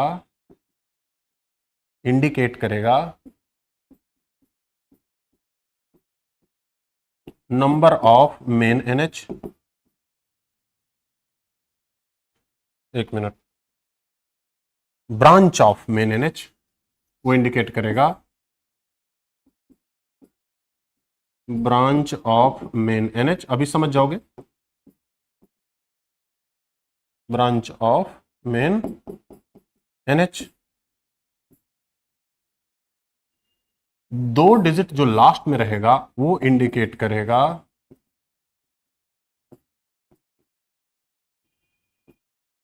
नंबर ऑफ मेन एनएच। अब इसे समझो, इसका एग्जांपल ध्यान दो। जैसे मान लेते हैं बेटा ये कोई नेशनल हाईवे 30 है, यहां NH30, 2 अंकों में। अब इसे मान लेते हैं इसका ये पहला सब ब्रांच निकला हो, ये पहला सब ब्रांच है। मान लेते हैं ये दूसरा सब ब्रांच निकला हो, ये दूसरा सब ब्रांच है। मान लेते हैं नेशनल हाईवे 30 से ये तीसरा सब ब्रांच निकला हो। मान लेते हैं नेशनल हाईवे 30 से ये 7वां सब ब्रांच निकला हो, चौथा सब ब्रांच, जैसे कितने सब ब्रांच निकले हैं। नेशनल हाईवे 30 से ये निकला हो 5वां सब ब्रांच, तो नंबरिंग कैसे दी जाएगी, ये सब एनएच है, मतलब नेशनल हाईवे से निकले हुए सब एनएच है, तो इसकी नंबरिंग 130, नेशनल हाईवे 130। तो कभी कभी आप देखते होंगे कि हम किसी रोड पे चल रहे हैं, 30 के बाद 130 आ गया, 230, मतलब ये दो, पहला अंक मेन एनएच के ब्रांच को, नेशनल हाईवे ब्रांच को, और ये दोनों अंक मेन एनएच के नंबर को, है ना, मेन एनएच के नंबर को 230, ऐसे ये 430 नेशनल हाईवे का नंबरिंग, ऐसे ये 530 नंबर, 5 ब्रांच, 30 मेन एनएच का नंबर 530, ये 330। बेटा क्या इतनी बातें मैं आपको समझा पाया, बोलो जल्दी से।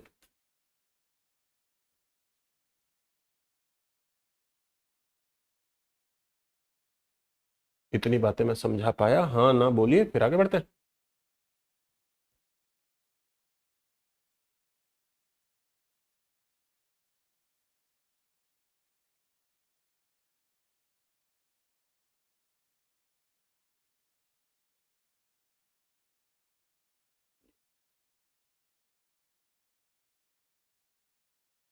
बोलिए भाई, कोई दिक्कत यहां तक।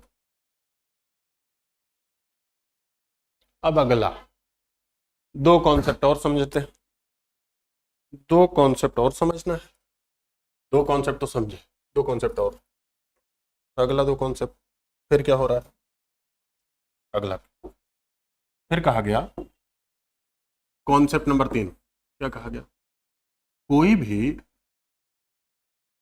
अगर कोई नेशनल हाईवे है, नेशनल हाईवे जिसका डायरेक्शन,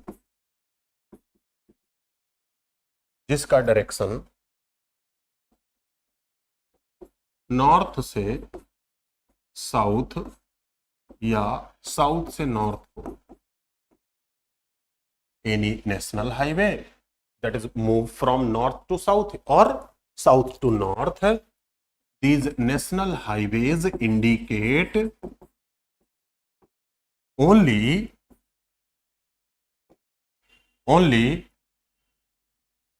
even numbers like 2, 4, 6, 8, 10, 12 ऐसे इंडिकेट किए जाएंगे, 2, 4, 6, 8, 10, 12 और इस नंबर का इंक्रीमेंट होगा, ये नंबर इंक्रीज होंगे ईस्ट टू वेस्ट डायरेक्शन में।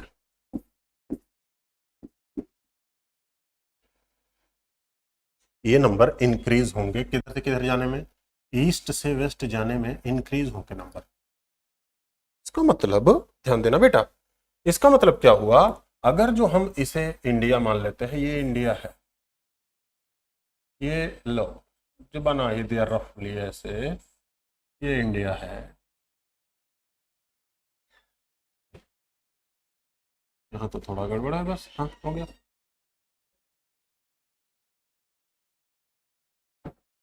ये अगर इंडिया है, चलो भाई बोल दो तो चलो, तो इंडिया का सबसे ईस्ट क्या है, ये, तो नेशनल हाईवे 2 कहां होगा बेटा, नेशनल हाईवे 2 कहीं यहां होगा एकदम इधर, मान लेते हैं इस इधर इधर होगा कहीं, यहां 2 कहीं यहां होगा, है ना। देखते हैं नेशनल हाईवे 2 कहां है, डिब्रूगढ़ है, कहां, मिजोरम तक चला जाता है, देखो यहां 2 दिखाया भी गया है।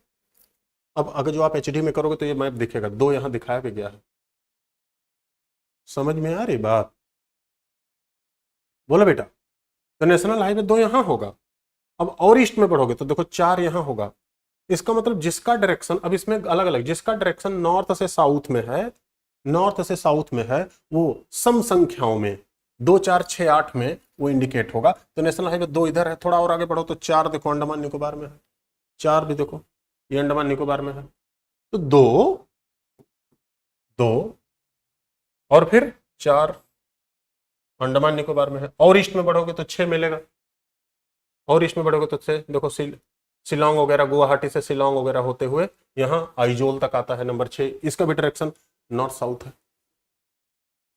क्या आप इतनी बातें समझ पाए, बोलो बेटा। हाँ बोलते हुए चलना है, तब तो ये कॉन्सेप्ट आप समझ पाओगे।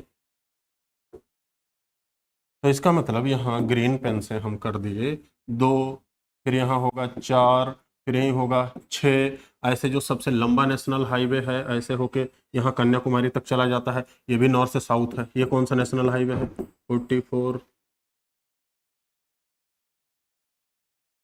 ये 44 नेशनल हाईवे है, याद आ रहा है, पढ़ा था ना हमने जी 44, कौन सा पास है, जवाहर टनल, बनिहाल पास, कश्मीर से कन्याकुमारी, ठीक है। अगला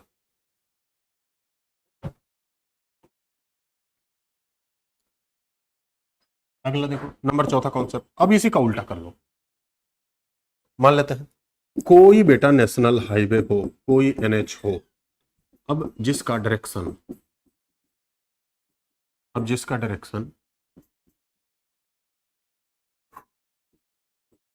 ईस्ट से वेस्ट हो या वेस्ट से ईस्ट हो, ये इंडिकेट होगा ओनली 1, 3, 5, 7, 9 में, और ये नंबर इंक्रीज होगा, ये नंबर जैसे ये नंबर इंक्रीज होगा, ये नंबर इंक्रीज हो रहा है, इंक्रीज हो रहा है ईस्ट से वेस्ट में, ये नंबर इंक्रीज होगा किधर में, ये नंबर इंक्रीज होगा, इंक्रीज होगा नॉर्थ से साउथ में,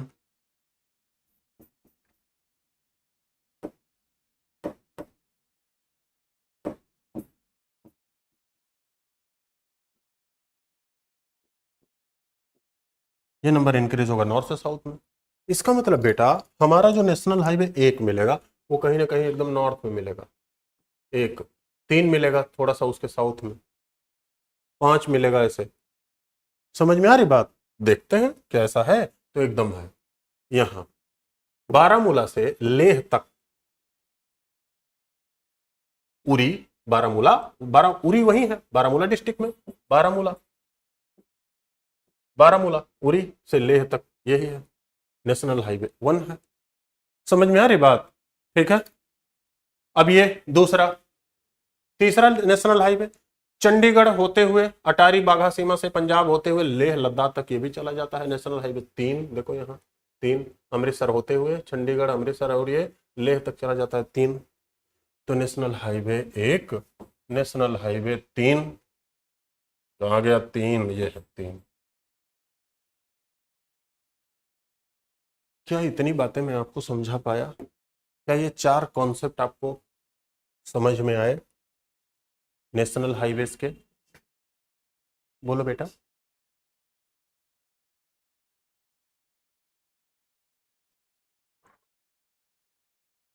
बोलिए भाई।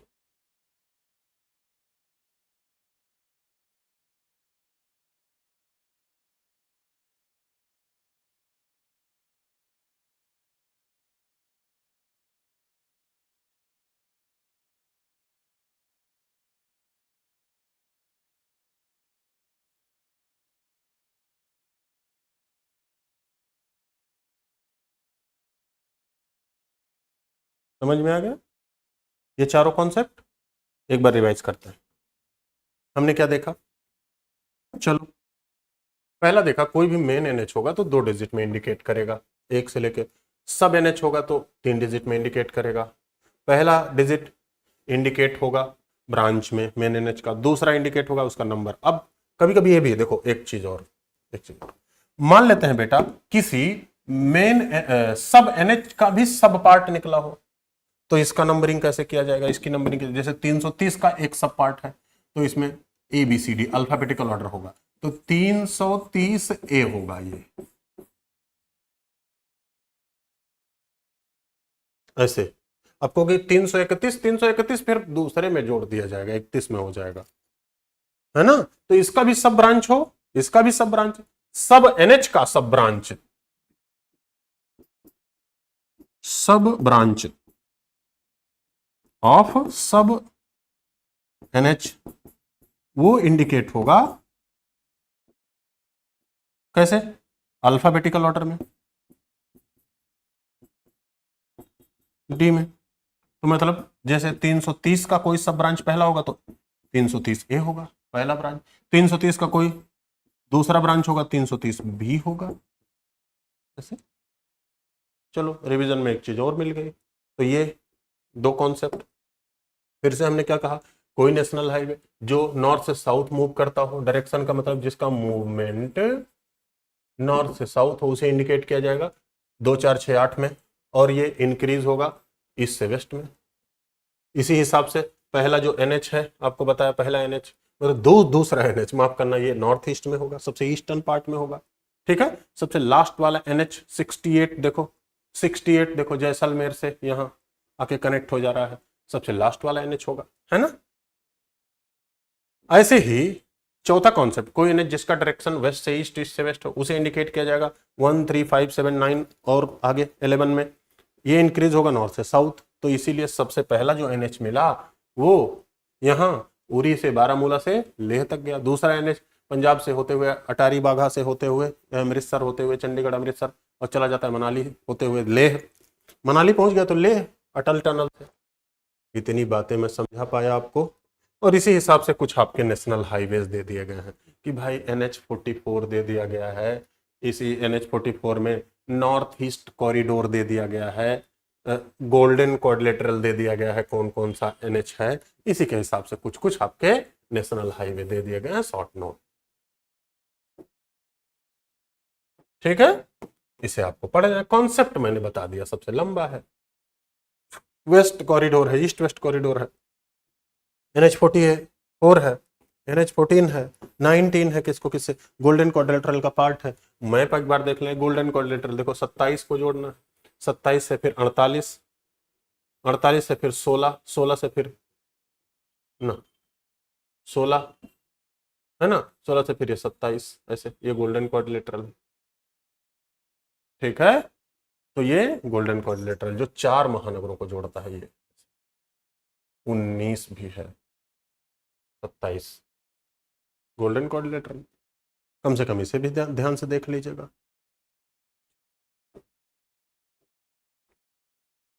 कौन कौन सा नेशनल हाईवे है,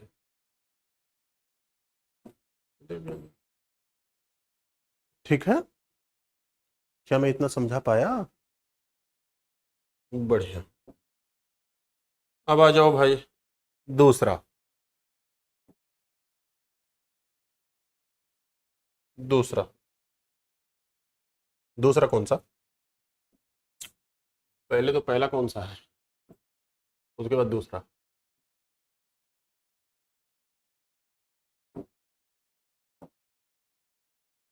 ये देखो, अब मान लेते हैं हमें और क्या पढ़ना है।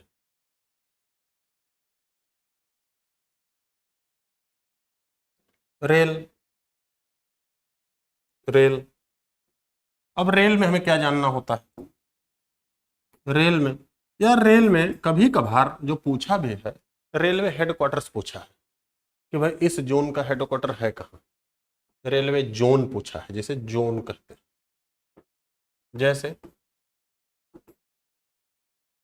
इस जोन का हेड ऑफिस कहाँ है, यही सब पूछा है, तो उसको मैंने एक बार लिख के दे दिया है कि भाई रेलवे जोन। तो देखो, नॉर्दर्न रेलवे का जो हेड ऑफिस है, जोन है, नई दिल्ली है ना। नॉर्दर्न रेलवे, कहीं कहीं रेलवे पे लिखा ना NR, northern railway. Northern central railway Prayagraj है। फिर से देखो, northern central railway. North frontier railway Guwahati है, frontier railway. East central railway Hajipur है, बगले में।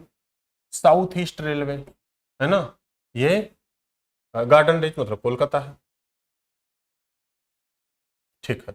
Southern central railway Secunderabad. Southern railway Chennai. Western railway church gate, church gate याद रखना, मुंबई अलग, church gate. North western railway Jaipur. South western railway Hubli है ना। नॉर्थ ईस्टर्न रेलवे गोरखपुर है। West central railway Jabalpur. Central railway ये Mumbai CST, Chhatrapati Shivaji Sahu terminal, Chhatrapati Shivaji Sahu terminal. South eastern central railway ये Bilaspur. East coast railway जो अभी नया बना है भुवनेश्वर। ईस्टर्न रेलवे कोलकाता है ना। कोंकण रेलवे ये भी नया है, नवी मुंबई। इसी का पूछता है, एक बार इसे एक बार ध्यान से देख लीजिए, क्या दिक्कत है, हो जाएगा मामला। अगला देखो, अब इसमें पोर्ट्स,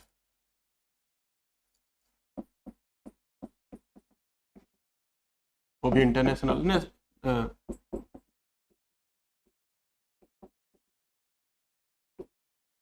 इंटरनेशनल, कुल मिला जुला के 13 इंटरनेशनल पोर्ट हैं।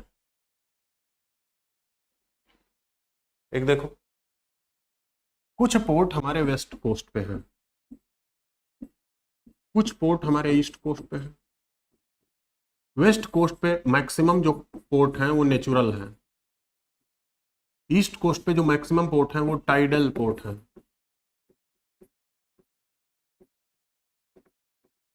आर्टिफिशियल जिसे कहा जाता है। अब देखो नेचुरल, ये आर्टिफिशियल का मतलब क्या है बेटा, पहले इसे समझ जाओ। नेचुरल का मतलब, अब हम फिजियोग्राफी पढ़े हैं, वेस्ट कोस्ट की हाइट ज्यादा है, वेस्ट कोस्ट की हाइट ज्यादा है, तो हाइट ज्यादा होने से यहाँ समुद्र की गहराई अधिक है, डेप्थ अधिक है पानी का, इसीलिए यहाँ नेचुरल पोर्ट मिलते हैं। नेचुरल का मतलब यहाँ बहुत ज्यादा नदियां गिरती नहीं, नदियां जब नहीं गिरती तो यहाँ सिल्टिंग होता नहीं, सिल्टिंग होने के नहीं होने के नाते यहाँ सिलिका सिल्ट क्ले ये सब जमता नहीं, इसलिए इसकी गहराई कम नहीं होती, बनी रहती है।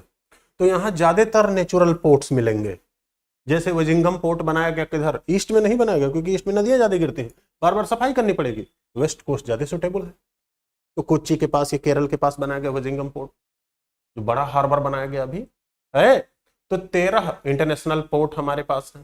13 इंटरनेशनल पोर्ट में देखो कैसे कैसे है, इसकी भी लिस्ट है, लेकिन थोड़ा सा कॉन्सेप्ट बता देने से आपका कट मामला क्लियर हो जाएगा, है ना। अब इसका मतलब ये मैं नहीं कह रहा हूं कि वेस्ट में सारे के सारे नेचुरल हैं, इसका मतलब ये भी मैं नहीं कह रहा हूं कि ईस्ट में सारे के सारे आर्टिफिशियल है, ऐसा नहीं है। ज्यादा नेचुरल पोर्ट वेस्ट में मिलेंगे, उसका कारण आप पता है, ऊंचाई ज्यादा है, नदियां कम गिरती हैं, सिल्टिंग कम होता है, इधर ऊंचाई कम है, आर्टिफिशियल पोर्ट मिलेंगे। टाइडल पोर्ट, टाइडल का मतलब जब टाइड आएगा तब वहां जाएगा। तो देखो यहां सबसे पहले यहां पोर्ट मिलेगा जिसका पहले नाम कांडला था, ध्यान देना मैं मार्क करता जाऊंगा, इसका लिस्ट दिया गया अभी दिखा दूंगा। कांडला, अब इसका नाम हो गया दीनदयाल उपाध्याय पोर्ट ट्रस्ट। फिर से साउथ में आओगे, यहां 2 पोर्ट है महाराष्ट्र में, एक पोर्ट मुंबई और दूसरा पोर्ट यहां दीनदयाल उपाध्याय पोर्ट ट्रस्ट। अब फिर से एक पोर्ट मुंबई, एक port JNPT, Jawaharlal Nehru port trust, JNPT. तो महाराष्ट्र में इस मुंबई पोर्ट को के भार को कम करने के लिए जेएनपीटी बनाया गया। फिर से देखो, एक पोर्ट यहां है गोवा में, मर्मगांव, मर्मगांव। एक पोर्ट यहां है कर्नाटक में, न्यू मैंगलोर, न्यू मैंगलोर। एक पोर्ट यहां है कोच्चि, चेन्नई में, ओ सॉरी केरल में, वेम्बनाड लेक के आगे कोच्चि, ठीक है। फिर से एक पोर्ट यहां अभी जल्द ही अनाउंस किया गया, तूताकोरिन। एक पोर्ट यहां है चेन्नई, एक पोर्ट यहां है कामराज पोर्ट कहा जाता है, कामराज पोर्ट इसे कहा जाता है एन्नौर।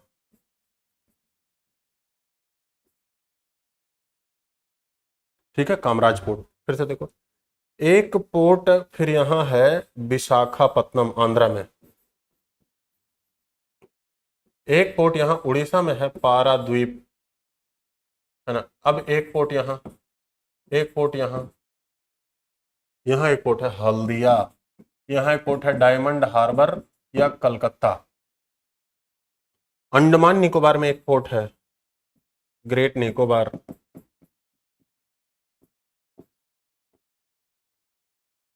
ग्रेट निकोबार, यही तो यहां दिया गया है।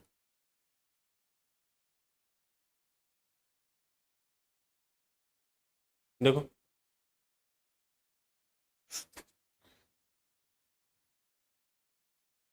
है,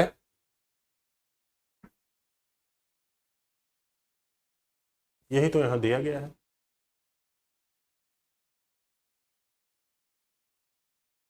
ये सारे इंटरनेशनल पोर्ट, बोलो बेटा।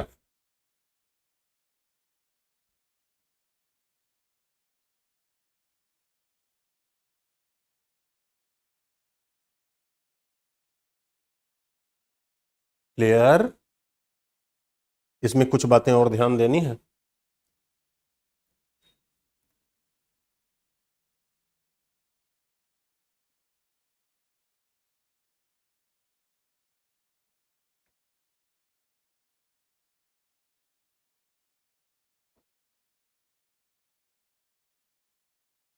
आगे बढ़ा जाए।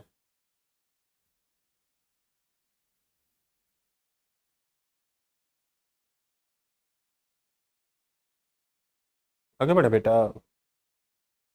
ठीक है।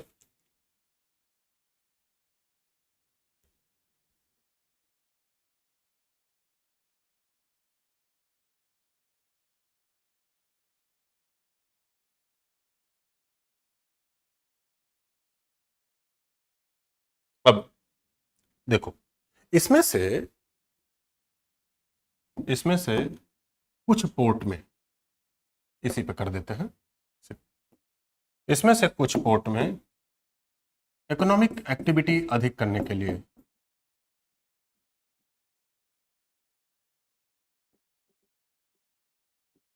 प्रमोट करने के लिए, दोहा समिट हुई 2000 में डब्ल्यूटीओ की, तो उसके बाद इसमें से कुछ पोर्ट को सेज बनाया गया, स्पेशल इकोनॉमिक जोन सेज बनाया गया, उसमें कई सारी रियायतें दी गई। तो कहा जाता है इसमें कुछ पोर्ट में इकोनॉमिक एक्टिविटी अधिक करने के लिए सेज बनाया गया। इन सेज में 3 सेज वेस्ट में, 3 सेज ईस्ट में, 1 सेज बीच में। तो देखो कौन कौन सा सेज बना। DDUPT एक सेज है, स्पेशल इकोनॉमिक जोन बनाया गया। JNPT ये नहीं, यहां का सेज का नाम सांता क्रूज है,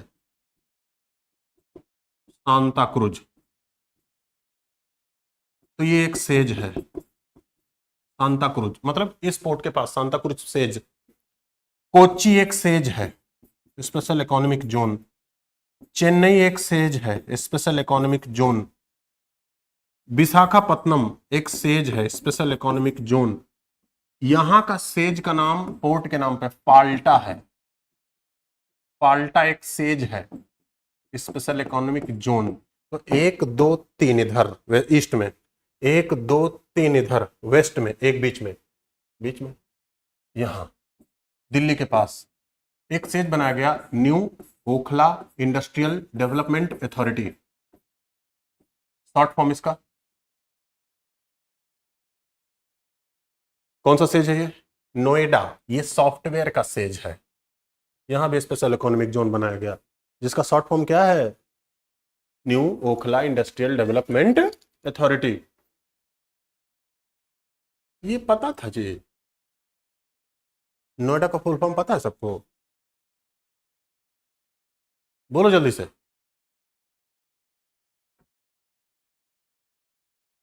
बोलिए।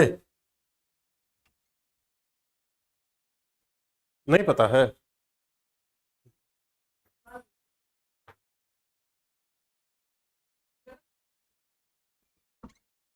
नॉर्मल नॉर्मल नॉर्मल बोलो बेटा। नोएडा का फुल फॉर्म नहीं पता था जी?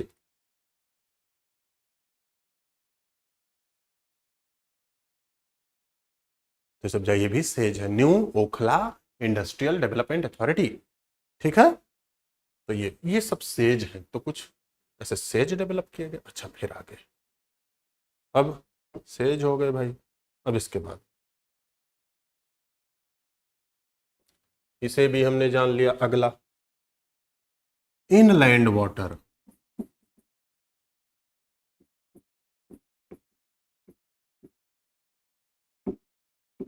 इनलैंड वाटरवे आप जानते हो,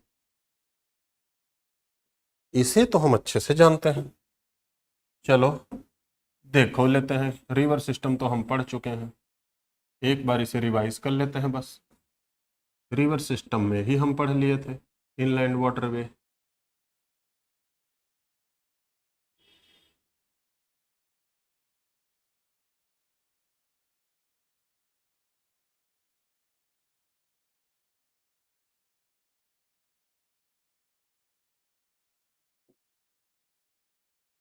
नॉर्मल दीजिएगा, नॉर्मल पानी।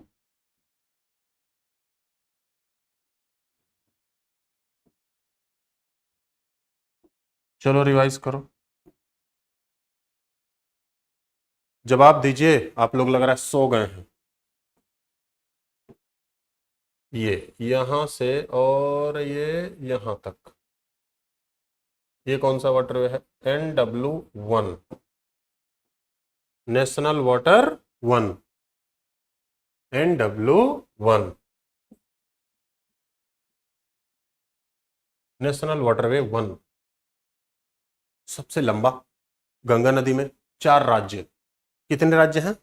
नदी कौन सी? गंगा। स्टेट कौन सा? 4 स्टेट हैं। देखो, यूपी, बिहार, झारखंड भी थोड़ा सा पड़ता है, और कौन सा? वेस्ट बंगाल। यहां प्रयागराज से हल्दिया, ऐसे ही। ठीक है, यहां धुबरी से सादिया, सादिया से धुबरी, सादिया से ये धुबरी, NW2। कौन सी नदी? NW2। नदी कौन सी बेटा? नदी है, नदी कौन सी? नदी ब्रह्मपुत्र। रिवर कौन सा? ब्रह्मपुत्र। अच्छा, रिवर का जो ब्रह्मपुत्र। स्टेट कौन सा? असम। कहां से कहां तक? सादिया से धुबरी।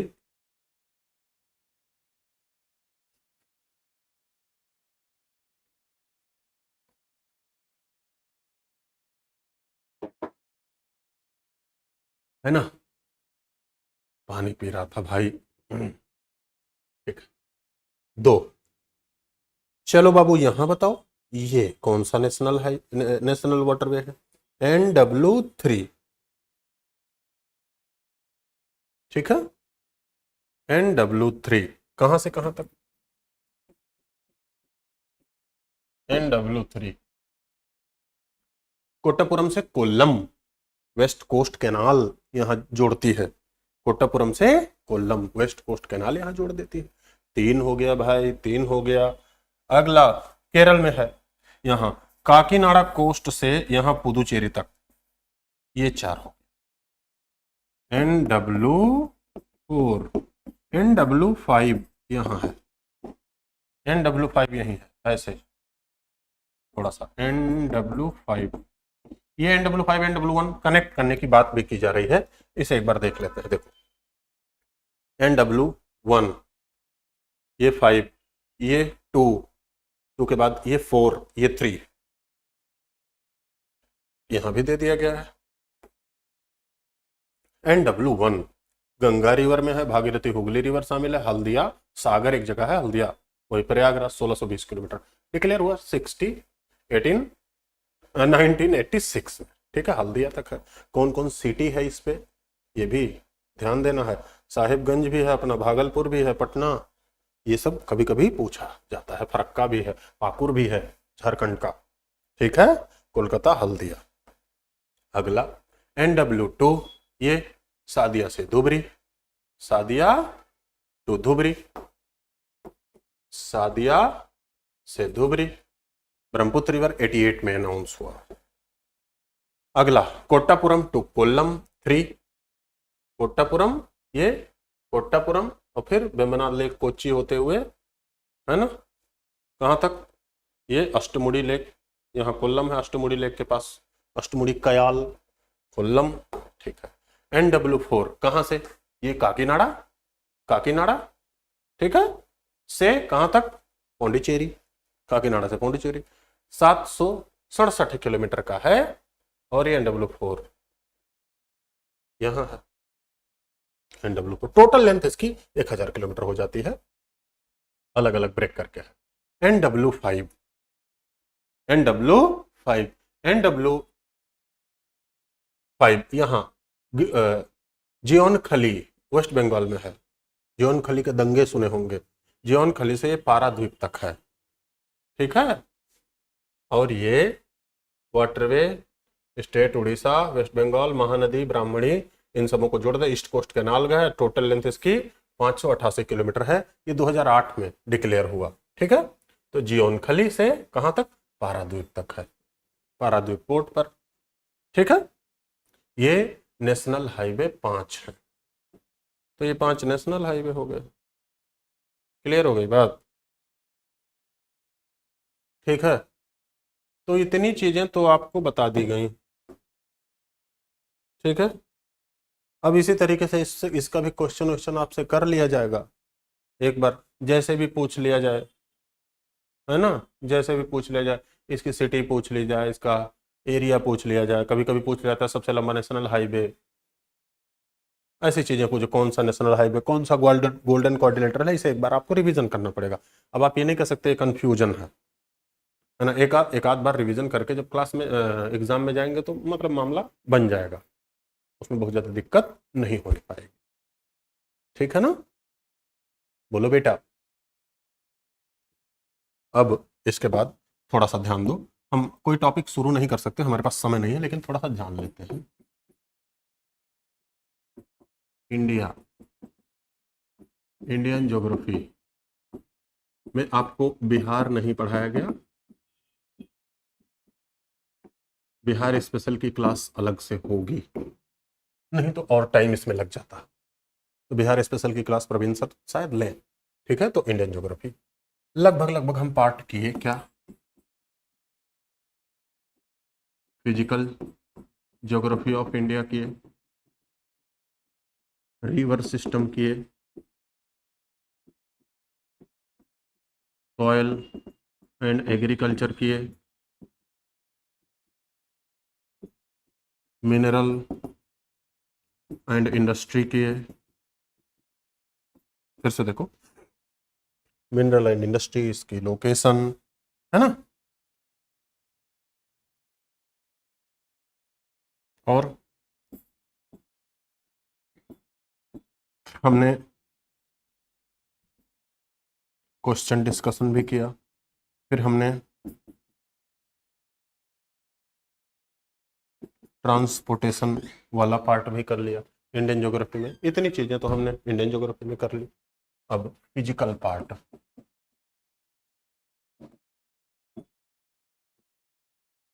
फिजिकल ज्योग्राफी में लिथोस्फेयर, जिसे जियोमॉर्फो कहते हैं, एटमॉस्फेयर जिसे क्लाइमेटो कहते हैं, क्लाइमेटोलॉजी, हाइड्रोस्फेयर जिसे कहते हैं ओशनोग्राफी,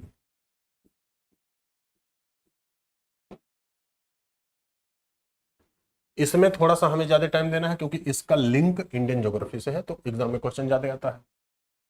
और भी चीजों को हमें इसी तरीके से इन तीनों को भी पढ़ लेना है, थोड़ा सा 1-2 दिन लगाएंगे, regional geography, north America, south America, इस तरीके से पढ़ा देंगे, है ना बाबू। तो इस तरीके से उसे भी पढ़ा देंगे, मामला हमारा बन जाएगा। ठीक है, बोलो। तो इस तरीके से हम उसे कर सकते हैं। ठीक, तो आज के लिए इतना ही रहने दो, कल से हम ये टॉपिक शुरू करेंगे, ये सारा।